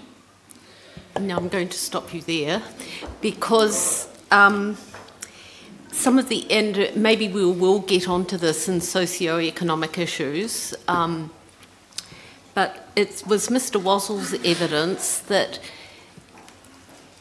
one of the main ways of incentivising Māori to move was to provide them housing assistance. But the negative side of that was the decision to stop providing that assistance to Māori living in rural areas. And so Māori were left to languish in houses that were substandard, overcrowded, and endangering their health. So isn't that a way of actually forcing Māori to migrate?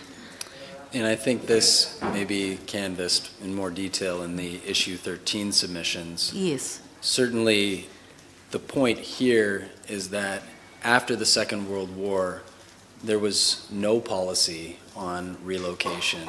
And in fact, it was a policy to try to promote regional development and employment opportunities in Northland. The relocation policy that came into play in the 1960s was about facilitating or ameliorating the negative effects that were happening in an unplanned drift into cities.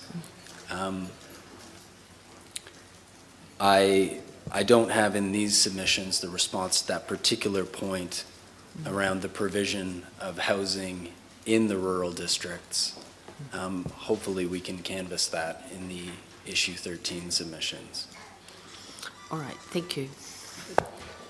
There'd come a point, did there not? I think towards the late 40s, early 50s, when the state certainly decided to encourage and provide supervision of this migratory movement. Yes, and I'll come to those committees later on in this section. There was a major improvement in life expectancy at birth for Maori and Northland Maori between the period of 1901 and 1961. In particular, the first Labour government made a number of significant changes in an active effort to address the disparity in health between Maori and Pākehā. One of the consequences of the improvement in health for Northland Maori was a significant and unexpected increase in population from 1935 to 1950.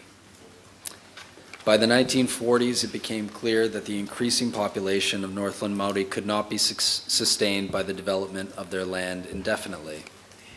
In 1940, Belshaw published an article entitled Maori Economic Circumstances, in which he stated, the present position may be stated thus. When fully developed, the land resources of the Maori people will support between, say, 1/4 and 2/5 of the present population at a reasonable standard of living.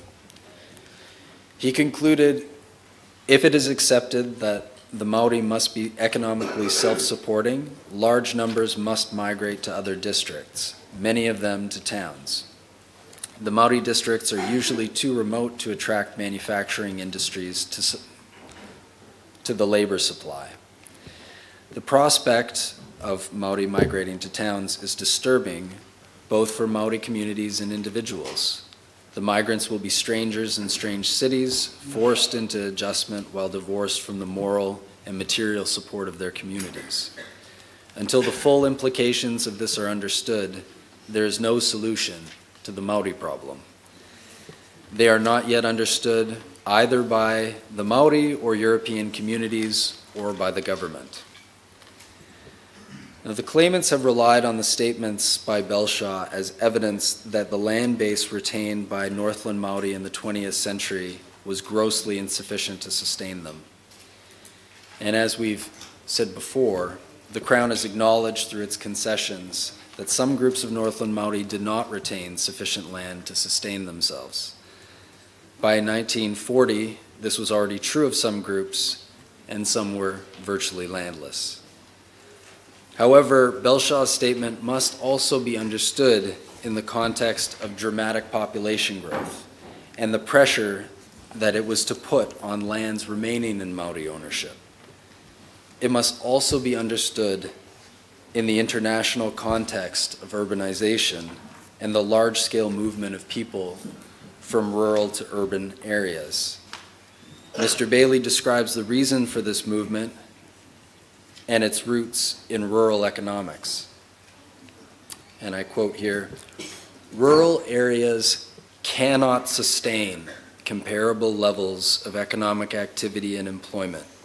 Hence, the steady movement from the countryside to cities that has characterized the social geography of the planet for the last 2 centuries. Even countries that experimented with non-capitalist strategies, such as communism, experienced sharp urban growth as they sought to compete with the industrial and commercial power of capitalist societies. Given this phenomenon of urban growth, the state has little role or responsibility in deciding whether urbanization should proceed or not." Now, 2 factors had delayed the movement of Maori to towns in the 1930s. The first was the economic depression, which gave no incentive for migration to occur and take people away from a guaranteed rural subsistence. Secondly, the government's belief that the future of Maori lay in the cultivation of the land. Indeed, when the land development schemes were promoted by NATA, no one had expected the subsequent surge in population growth. Migration of Maori into urban areas began in earnest during the Second World War. The number of Maori living in towns doubled from 1936 to 1945. As Mr. Bailey describes, again, this was part of an international process of urbanization that was to affect every developed country and is still underway in the developing world. At the time of the first major migration during the Second World War, the government had no policy of encouraging Maori to move to towns. Indeed, there was evidence that the Crown was discouraging the move.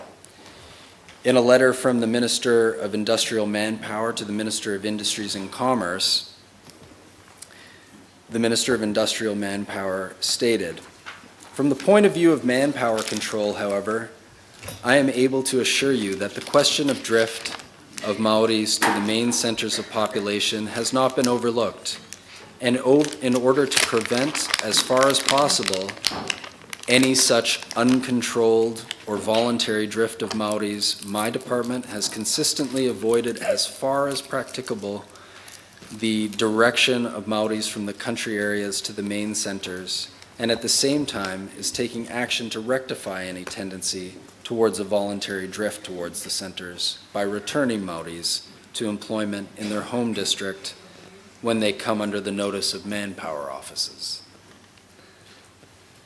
Moreover, in a 1944 newspaper report of a visit by Mason, then Native Minister, to Waima Native School, the minister is reported to have said, "I have no wish to see natives crowding into the cities." In 1944, the government was open to exploring pathways for regional development in Northland, including by establishing new industries. However, it did not do so because it was difficult to establish any new industry that was not then primarily concerned with the war. At the time, there was a petition from Kaikohe Maori that the government pass legislation to halt the move of young Maori women to towns. The native minister responded saying, quote, "I have had in mind for some time past that, and have given some thought to, the question of taking industry into the country districts of the North, where I felt sure there was ample labor resources available for absorption. I have held several discussions with the Undersecretary of the Native Department and others upon the project, and I formed the very definite opinion that it would be an excellent move by way of an attempt to find a place for these people in the country's economy and productive potential." In the years immediately following the war, the government did investigate employment opportunities for Maori in Northland and prospects of regional development. In March 1946, the National Employment Service was established, which stated that it wanted to ensure full employment for Maori. District Employment Officer Coleman held 3 meetings between February and May 1947 with the tribal committees in Northland. The purpose of the meetings was to engage with the committees about what they wanted in terms of Maori employment. Coleman prepared a report on employment opportunities for Northland Maori. He considered the possibility of several new industries: market gardening, forestry, fertilizer, joinery, brick, tiles, and ceramics, concrete products, furniture, clothing, and footwear. That same year, officials approached the Auckland Manufacturers Association to see if they would establish new industries in Kaikohe. The response was that there was no interest in doing so because of the non-availability of buildings and the potential changeability of conditions. In 1949, officials concluded that there was little prospect of any spontaneous development in the Northland District. The Labor Department reported in 1951 that it had tried unsuccessfully for 2 years to persuade private firms to establish factories in Northland. By that time, the only successful industrial development in the north of Auckland had occurred around Whangarei. Crown officials also investigated the possibility of promoting the development of particular industries in Kaikohe, but each presented drawbacks and challenges. Market gardening was ruled out because of an eelworm soil infestation. Forestry was ruled out. And since its inception, Maori forestry in Northland had primarily proceeded on the basis of land being leased rather than as a Maori or joint venture. Long-term leases involved separated Maori from their land, and generally the owners had no input into the management of the schemes. Trees for wood, pulp, which produced a low return to landowners, were the principal product of Northland forests. A fertilizer manufacturing facility was ruled out because it was found to be more economical to import fertilizer. Moreover, if a manufacturing facility was to be established, it was determined it should be at Whangarei, near the port, rather than inland at Kaikohe. A joinery and furniture factory, it was found, would only provide for a handful of skilled workers. A brick and tile factory was considered, but there were doubts about the economics of its development in Northland. A concrete works was also considered, but there were already several small concrete firms throughout Northland, which a state-supported development would tend to undermine. Clothing and footwear factories were considered, but it was found that there were already a couple of factories of this type operating, which meant there was only limited room for further expansion. And again, a state-supported enterprise would tend to undermine the private ones.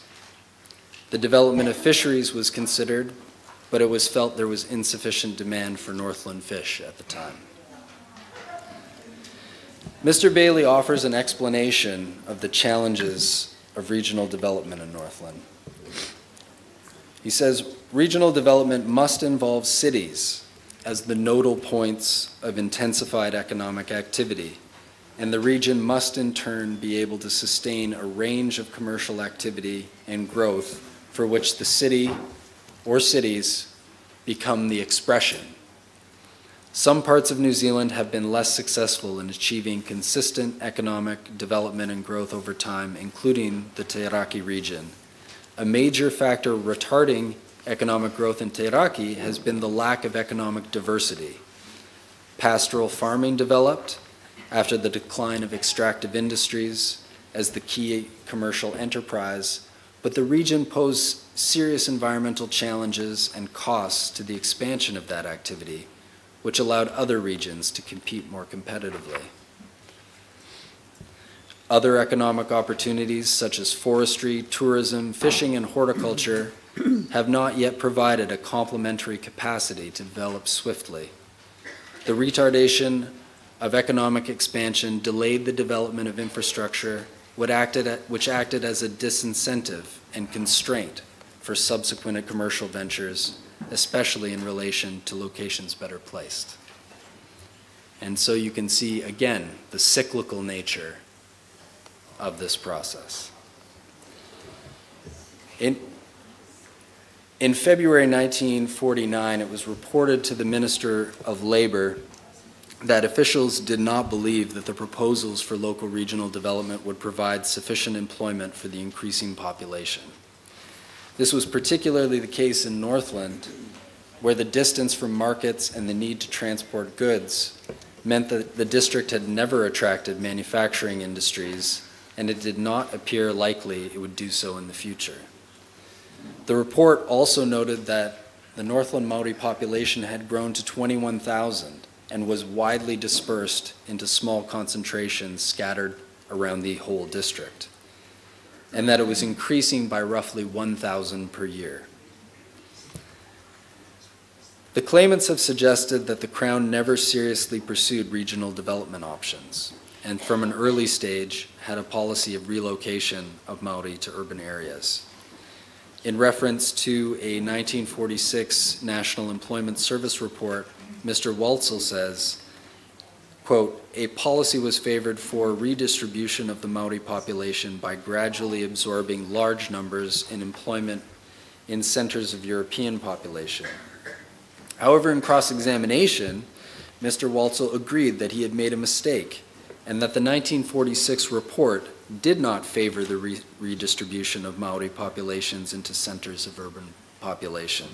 Rather, the comment referred to was prefaced by the words, quote, if the policy decided upon should provide.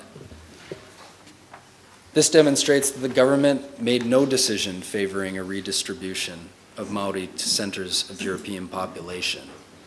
Mr. Waltzel agreed that following that 1946 report, the government established an interdepartmental committee that considered how Maori could be employed in areas of Maori population. And I'll go on to discuss that committee. In 1947, Cabinet established the interdepartmental committee called the Maori Education and Employment Committee. The purpose was, quote, to determine practical measures for ensuring the ultimate absorption of the Maori race into full employment and to make recommendations to Cabinet accordingly.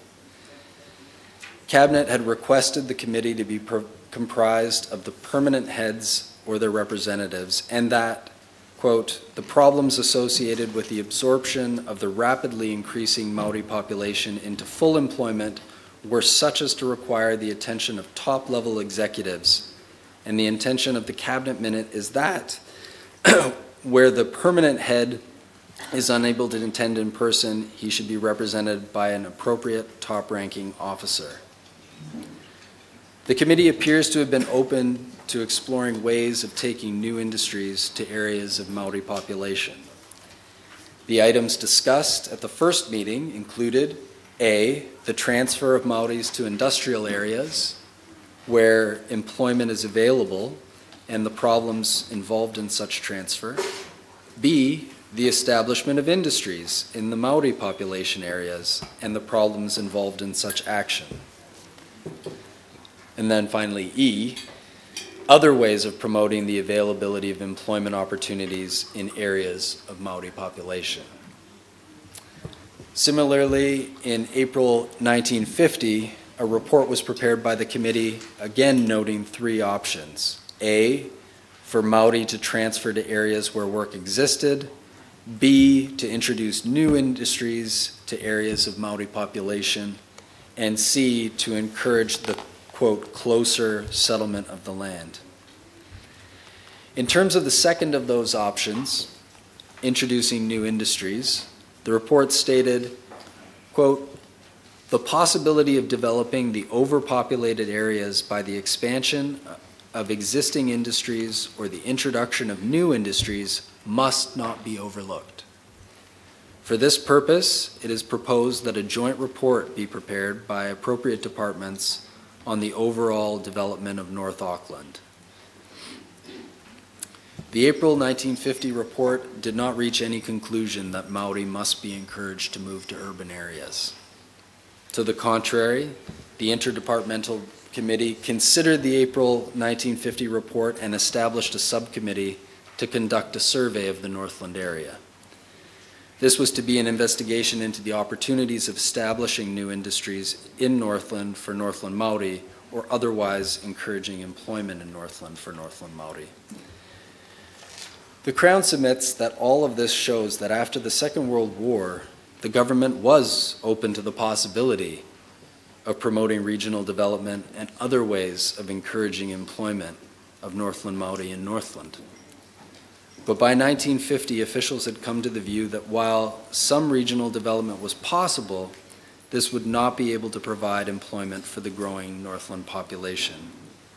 Nor was it likely that private industry would establish itself to any large extent in Northland because of the distance from markets and difficulties in transport. Officials canvassed, in good faith, all the obvious options for regional development.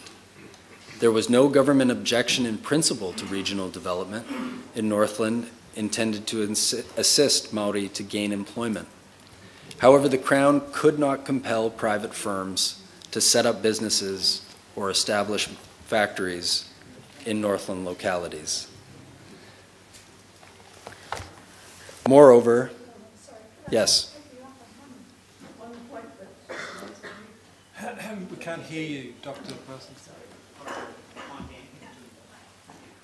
Sorry. When you're talking about some of these options which were being considered, market gardening and forestry and so on, you say the development of fisheries was considered, but it was felt there would be insufficient demand for Northland fish, which just seems very odd considering the fact that at that point fishing was thriving. I mean, who was actually, were people coming up here and talking to Māori about these kinds of possibilities? Yes, indeed. The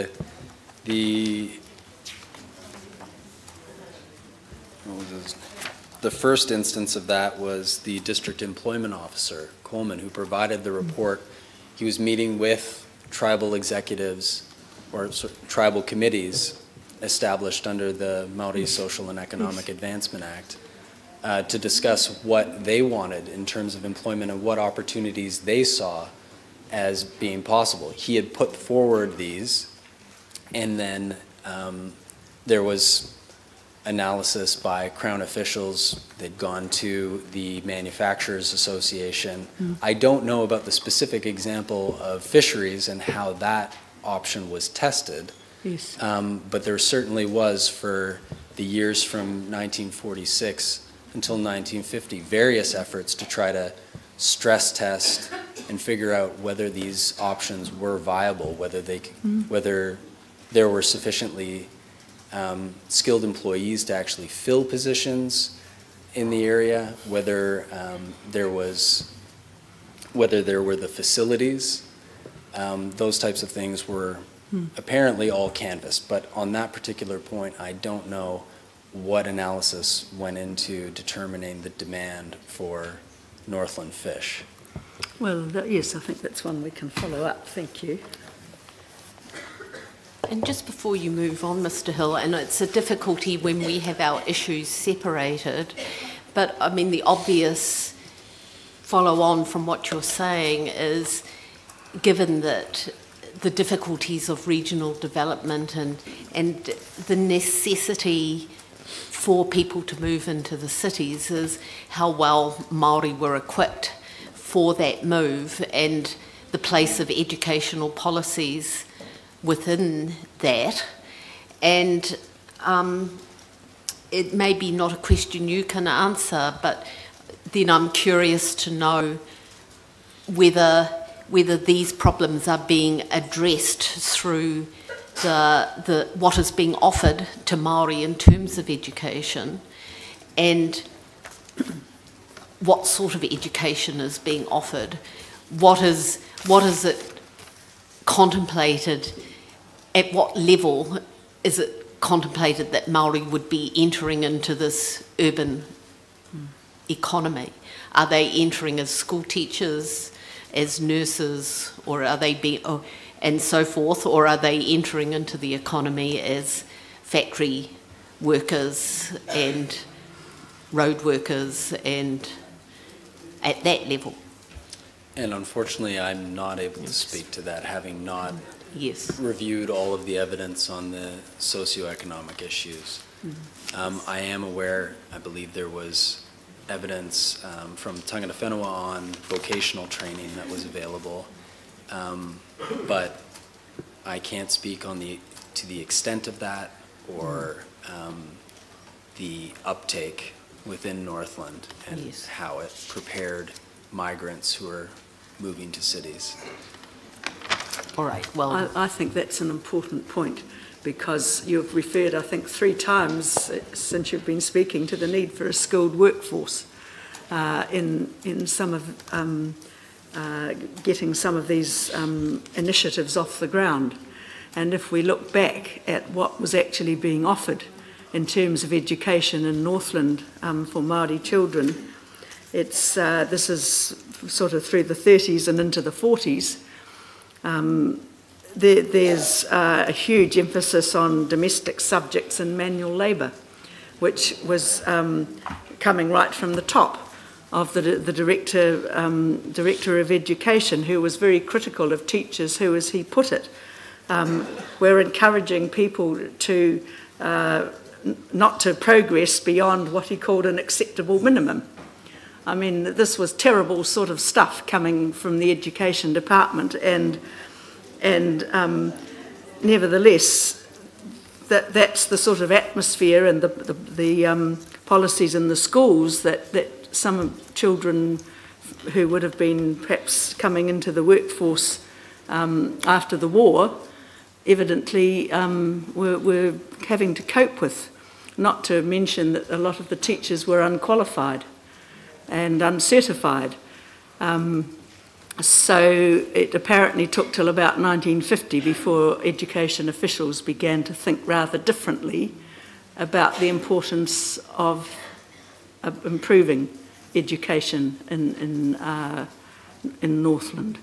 So it's just because you raised it, it seems very relevant to some of the things that are going on. I take the point, and unfortunately I'm not able to assist with evidence on education policy. However, that will be addressed in the issue 13 submissions. Thank you.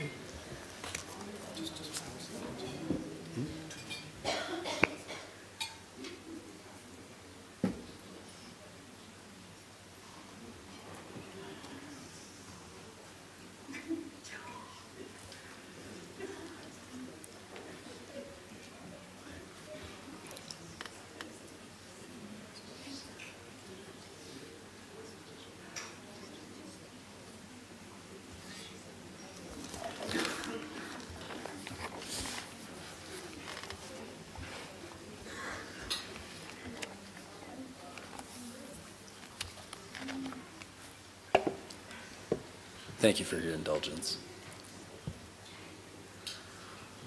Now, about urbanization and Northland Māori society, Mr. Waltzel's overview report for the 20th century summarizes Dame Joan Medge's 1958 study of the Ahipara community, which is just north of the inquiry's boundaries, including the community's experiences with urban migration of the 1950s. Overall, the study suggests that Northland Māori were not pushed out of rural areas, but rather pulled by a variety of forces, economic and social, into urban areas. Mr. Waltzel summarizes her key findings. Quote, Medge's study noted that unfavorable economic conditions in the place of origin was the main factor in causing Māori migration, although in some cases immediate causes were not economic, but were related to family quarrels or a longing for adventure and independence.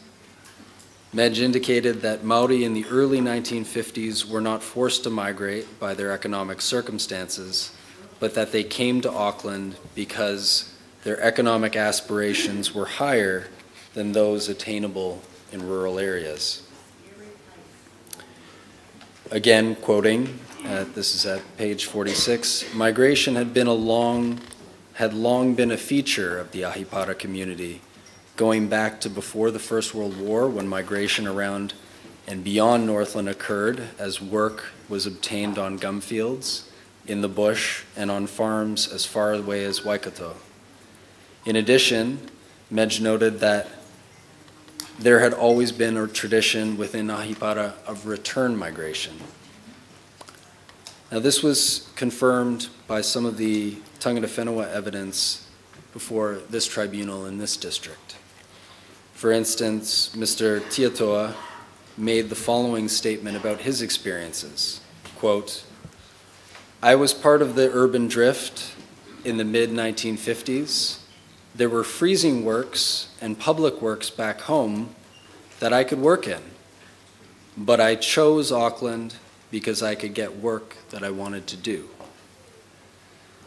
According to Dame Medge's findings, migration was part of a larger process of social change that was happening in Ahipara and Northland Māori society more generally. Quoting again from Waltzel, according to Medge, the rural Māori society she observed in Ahipara in 1955 was going through considerable change in relation to such factors as modification of the importance of local derivation and land ownership as the basis of community membership, abandonment of economic self-sufficiency at both the family and community level in favor of individual employment for wages and economic specialization, limitation of the domestic unit to the elementary family, emergence of the individual adult as the basic social unit, proliferation of voluntary, non-kin associations for social purposes, complete or partial rejection of the authority of traditional leaders, a high degree of permissiveness towards offenders against both the state law and the norms of the community, diffusion of leadership, and insecurity of leadership status. And these trends were confirmed in Dr. Patu Hohepa's similar study of the Waima community in the Hokianga. Quote, after a century of radical economic change around Hokianga, the forms of corporate grouping customarily attributed to the New Zealand Māori in anthropological texts have entirely disappeared. Iwi, hapu, whanau are terms of no significance at all to the contemporary inhabitants of Waima. Instead, a bilateral group of cognates known as whamare, or family, is the only kin group or descent group of any significance, apart from the nuclear family and the household. In summary, urban migration of Northland Māori began in earnest during the Second World War as the result of a variety of economic and social forces pulling Māori to Auckland and other cities. The government did not actively encourage it and was instead exploring options for regional development. It was not until the 1960s, when the process was long-standing and seemed inevitable, that the government adopted a policy of assisting Māori to move, which is discussed now. I just have to pick you up on the... It's Sure. not only pulling, though, is it? It is pushing as well. In terms of? Sorry? Sorry, would you like to elaborate? Oh, well, you've just got the statement about a result of a variety of economic and social forms Pulling Māori into Auckland and other cities, and I'm just making the point that it's not only pulling but also pushing.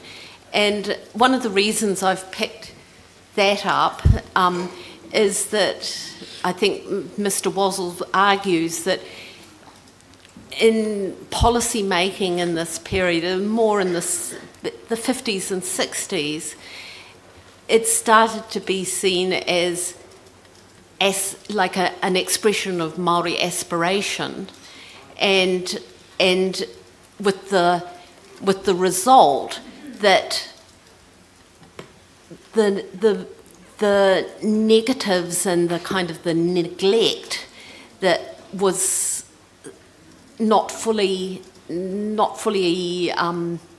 informing government policy and government attitude to what was going on. I think the reason we use the language of pull is that it's the economic opportunities in the urban areas that are causing the voluntary drift at that point. But I take your point that conditions in the origin areas could also be seen as pushing. Perhaps it's not the most useful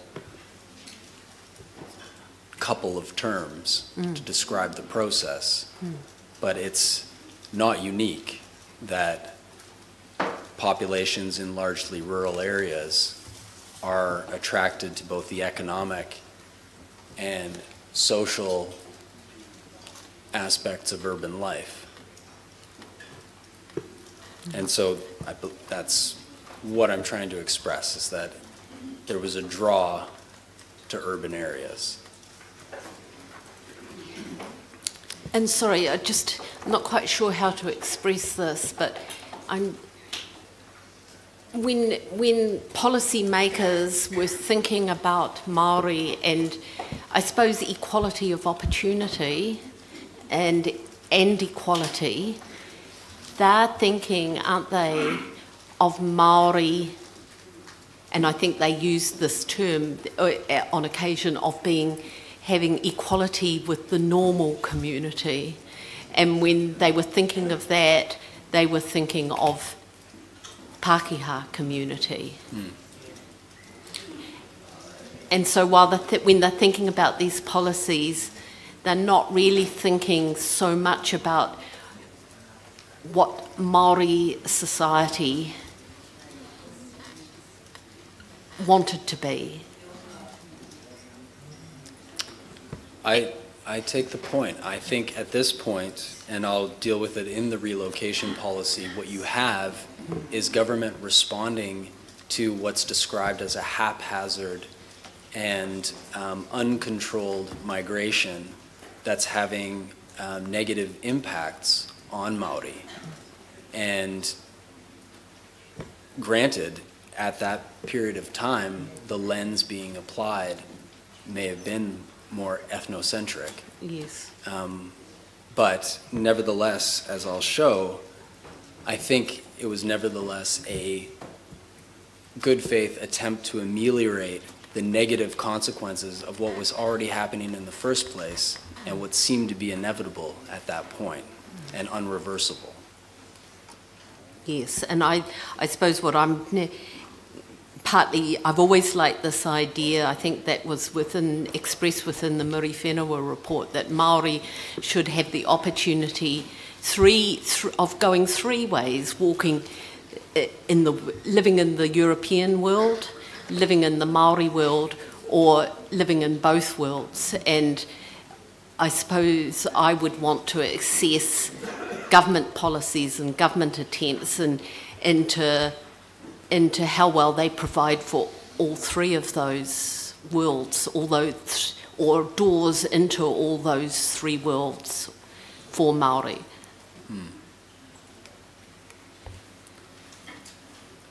Anyway, I think that was more a statement than a question, so. There's a lot of those.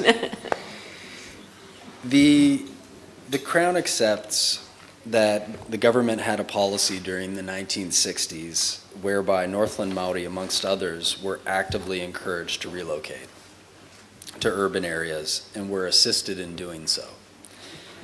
Mr. Walzel's report discusses this policy in practice. However, the relocation policy, again, was one of encouragement. It was not forced relocation. In a departmental briefing on the relocation policy, Māori Affairs described it as follows, quote, "By careful planning, it is hoped to facilitate a change which has already begun in a haphazard way and to overcome difficulties that have arisen in the past, broken family units, overcrowding, and unsatisfactory living conditions in urban areas, uncertainties about work, delinquency, poor race relations, etc." The briefing was accompanied by a checklist that was to be used by Māori Affairs staff when they assisted Māori in relocation. They were expected to go to some lengths to assist in any relocation, including ensuring accommodation was available, arranging transport and travel expenses, making arrangements for the removal of furniture, if a job vacancy was available, liaising with the employer, arranging accommodation if not provided by the employer, checking that accommodation was suitable, making an introduction to any employer, meeting with the applicant 3 times after the move, after 2 weeks, 4 weeks, and 3 months, presumably to ensure that relocation had been successful. The Crown submits that this was a good faith effort to ameliorate the adverse effects of a process of urban migration that had already been well underway for over 20 years and showed no sign of subsiding.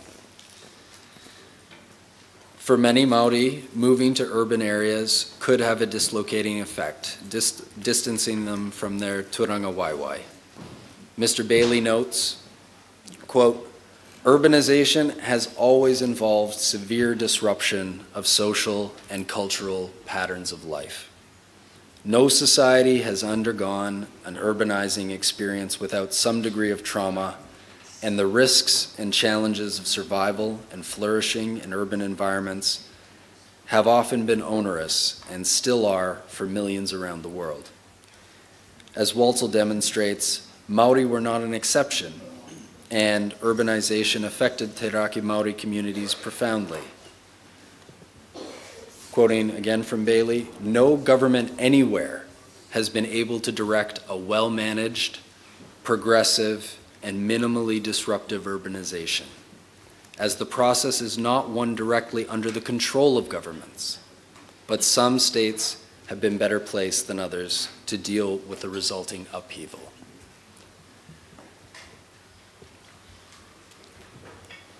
It's important to note that much of the urbanization of Northland Māori occurred within Northland, as people moved from rural areas to Whangarei and other centers.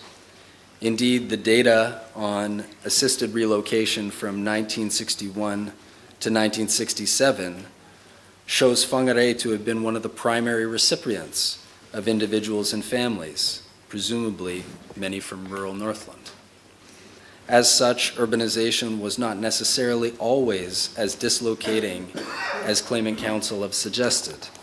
Indeed, many migrants maintained connections and physical proximity to their turanga waiwai. There is also evidence that many migrants who went to Auckland maintained connections with Northland and regularly visited. Again, the evidence of Mr. Tiatoa is illustrative. He moved from Waimate to Auckland in 1956. A Māori affairs officer arranged for a job, but he did not accept it and found other employment. Despite his relocation, however, Mr. Tiatoa maintains a strong link with Waimate, and I quote here from his evidence. I don't think I'll ever return to Waimate to live. My heart has a strong attachment to Waimate in terms of tikanga, my reo, growing up, and my Māori life. I am still involved with my whānau and hapu in Waitangi. I return back to the Rohe at least once a month. But I also have an attachment to Auckland. I raised my family here. My hold with Waimate, my home, is still strong today, and people back home know it. I use Auckland as a base. Part of me will always belong to the north, and another part of me belongs to the whole of Aotearoa with the rest of the Māori people. Now, in the interest of time, I've just been told I can take as long as I like. Re-exploring regional development is the next section. New Zealand's economic model throughout the beginning and mid-20th century has been summarized as follows.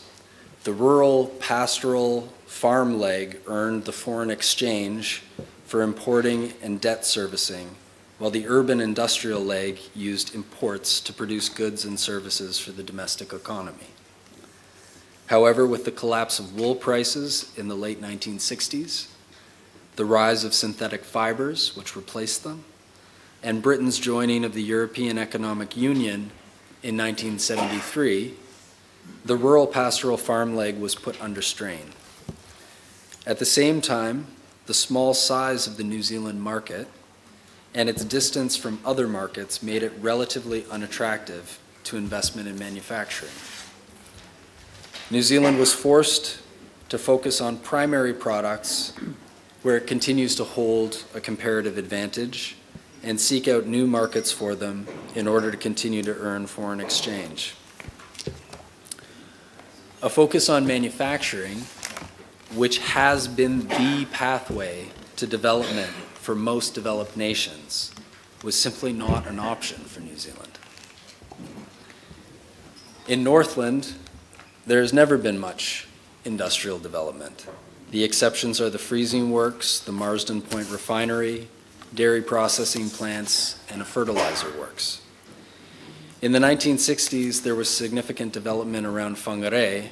However, even by 1974, the proportion of the labor force employed in manufacturing here was 15% as opposed to 25% nationally. Seasonal manufacturing employment in Northland was 9.4% compared to 19% nationally.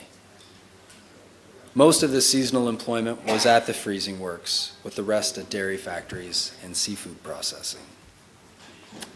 In the 1980s, the government again explored various possibilities for promoting regional development in Northland. Market gardening again and horticulture were revisited. However, the obstacles in the way of successful development were found to be a lack of horticultural skills and management experience, labor shortages, and labor turnover.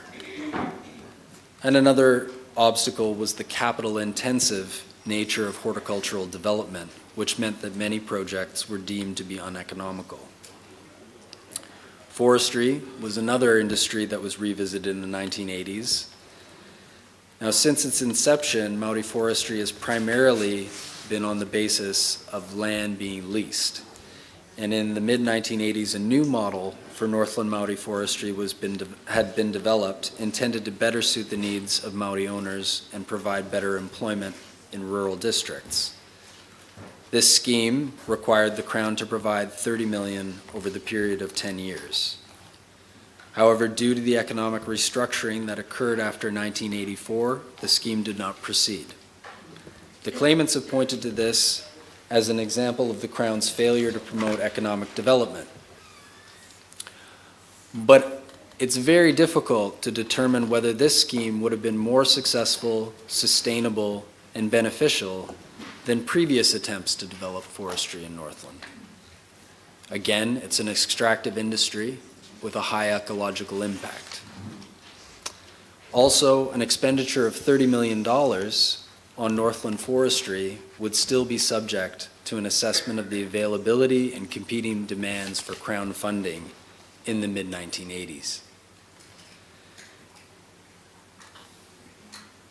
The Crown submits that all of this was part of a larger repositioning of the New Zealand government in the economy, which had profound effects throughout the entire country.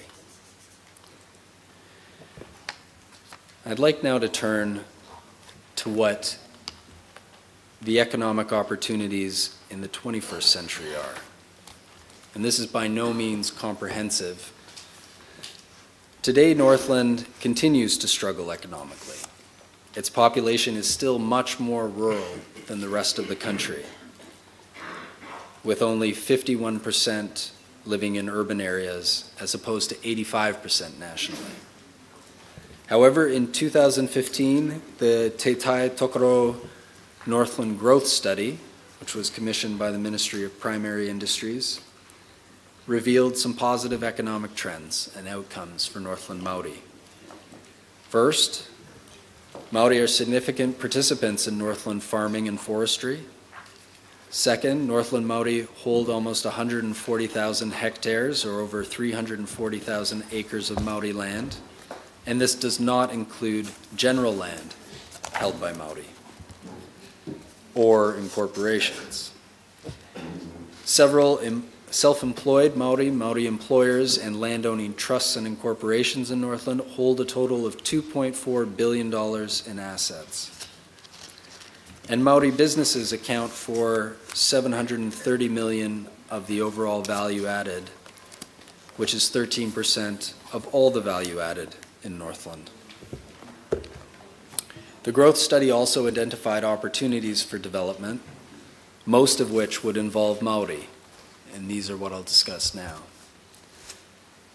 The first was agriculture. The report identified potentially 5,600 hectares of Māori land currently available for conversion to dairy. Overall, bringing all Māori land into agricultural production would increase output by $731 million. Manuka honey has also been identified as a possible opportunity. The Ministry of Primary Industries is currently supporting the Manuka Research Project, a 7-year program to increase Manuka honey exports to $1 billion. Much of the Manuka honey from Northland is already supplied by Māori land blocks, and there's growing interest to understand the industry and establish a collective or brand. Northland offers one of the few apicultural qualifications in Australasia at Kaitaia through a partnership between Telford and the Te Runanga o Te Rarawa School of Honey Gatherers.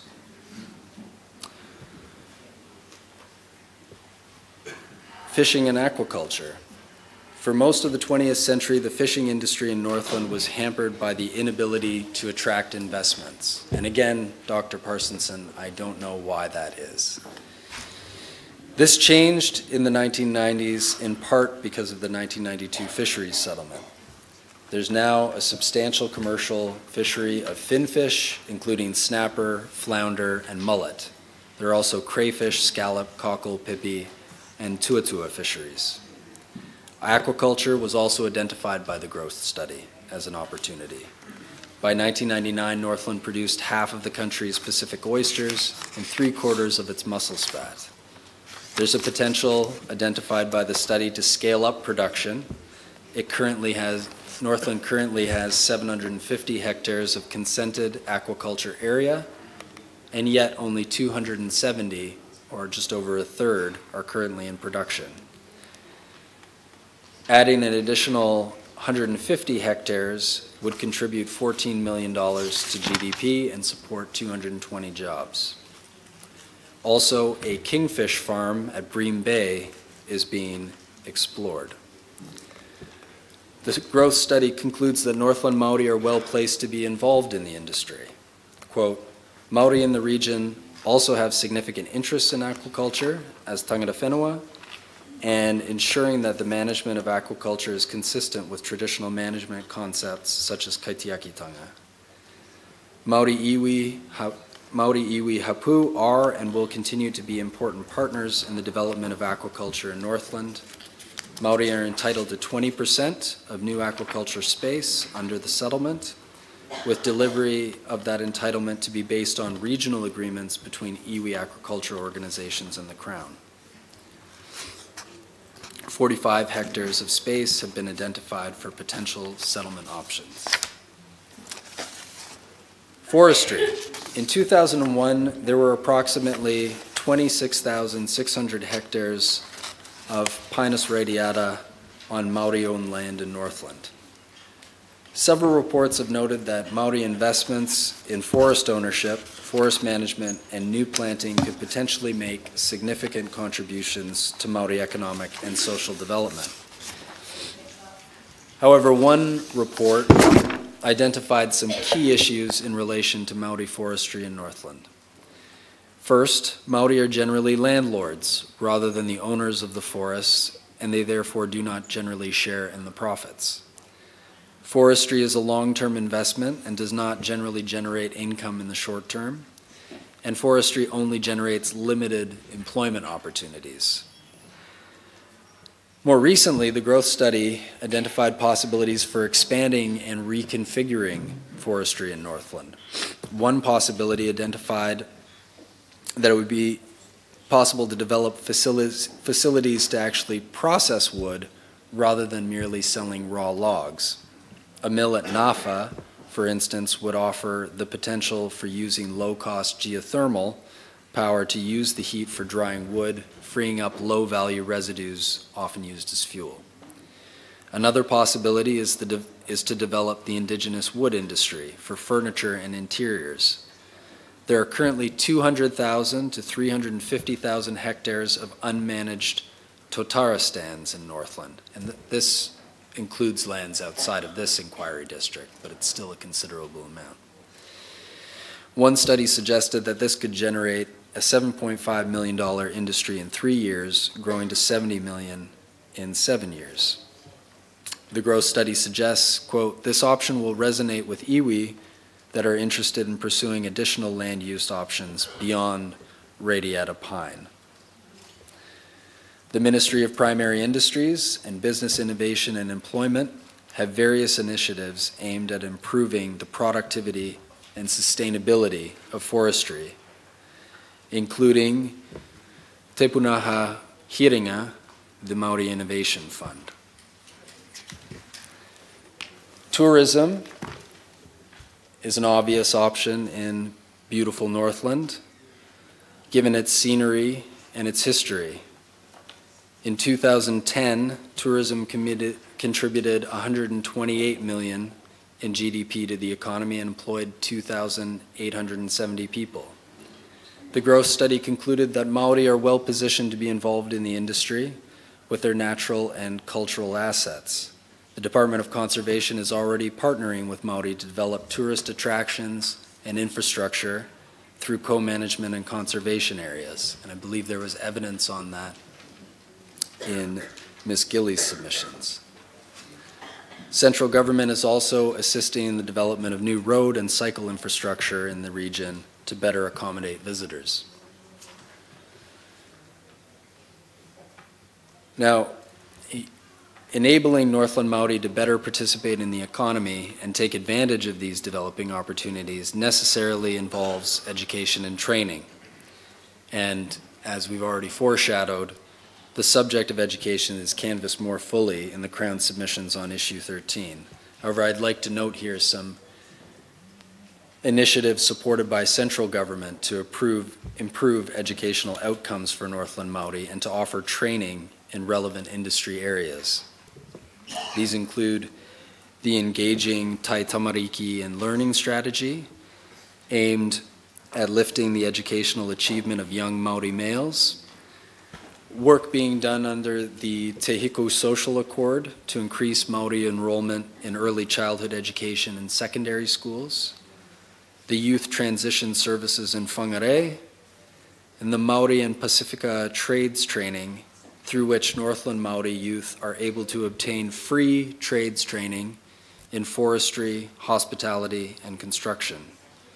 The training is delivered by North Tech and Te Matarau Education Trust, a collective made up of Te Uriau Hau, Ngāti Wai, Ngāti Hau, Ngāti Rangi, and Te Aupuri.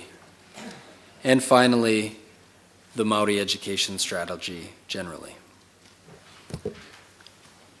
Those are the Crown submissions on economic development and capability. Thank you, Mr. Hill. Mr. Hill, I just wanted to go back to page 51, please, which was the end of your section on regional development being re-explored from 1960 to 1985. And at that point, things were not sounding very hopeful, I think I'm right in characterising it in that way. In the mid-'80s, you know? And then we move on page 51 to economic opportunities in the 21st century, and you say Northland continues to struggle economically, but on the whole, you're painting a rather more hopeful picture. And I just wondered, what are you able to assist us with the gap between 1985 and today? There's a dearth of evidence on that intervening period, but I think in general terms, there's a move away from reliance on manufacturing and heavy industry as the source of prosperity and employment to the present day, where looking at options like tourism and less intensive forms of agriculture like apiculture and raising bee colonies, focusing on other opportunities like aquaculture that previously weren't as available or economic.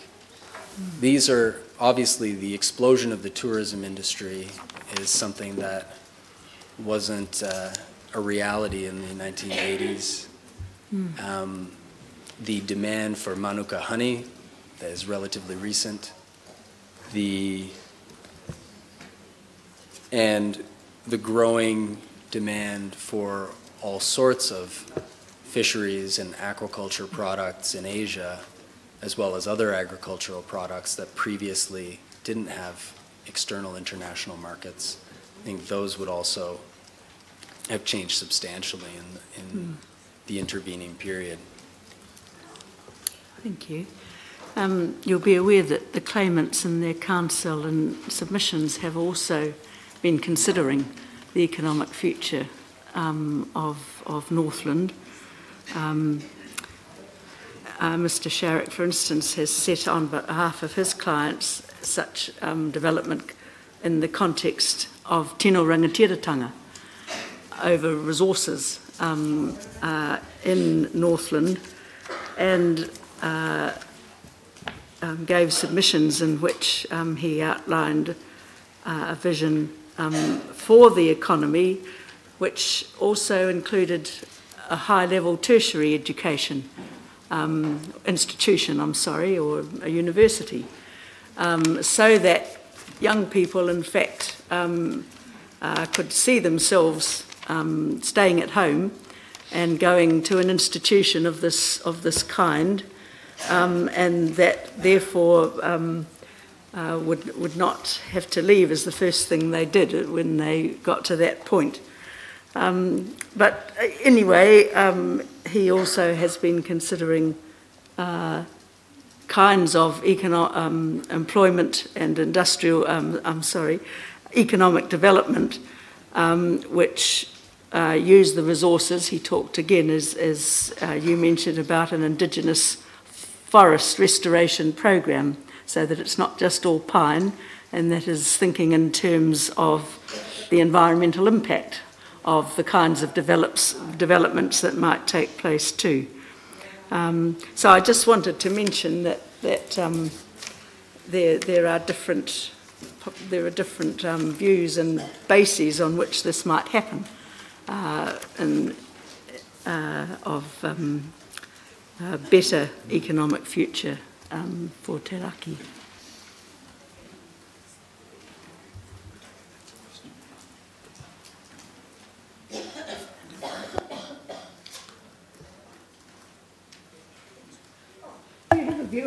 Sorry,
You better say more than no, Mr. Hill, after that pause. No comment. No comment. No, Mr. Hill. I think, as we've flagged in other parts of our submissions, that the Crown is committed to reaching a settlement with Ngāpuhi, which, like in other areas of the country, has profoundly transformed the participation of Maori communities in the economy, as well as providing forms of management and exercise of tino rangatiratanga over resources. That would be my comment. Should we break for afternoon tea now, and we'll come back at 25 past and then into the next issue? Ka pai? And the like yesterday, everyone go outside and have a good scream and yeah, wow! Paulina, get it out of your system now.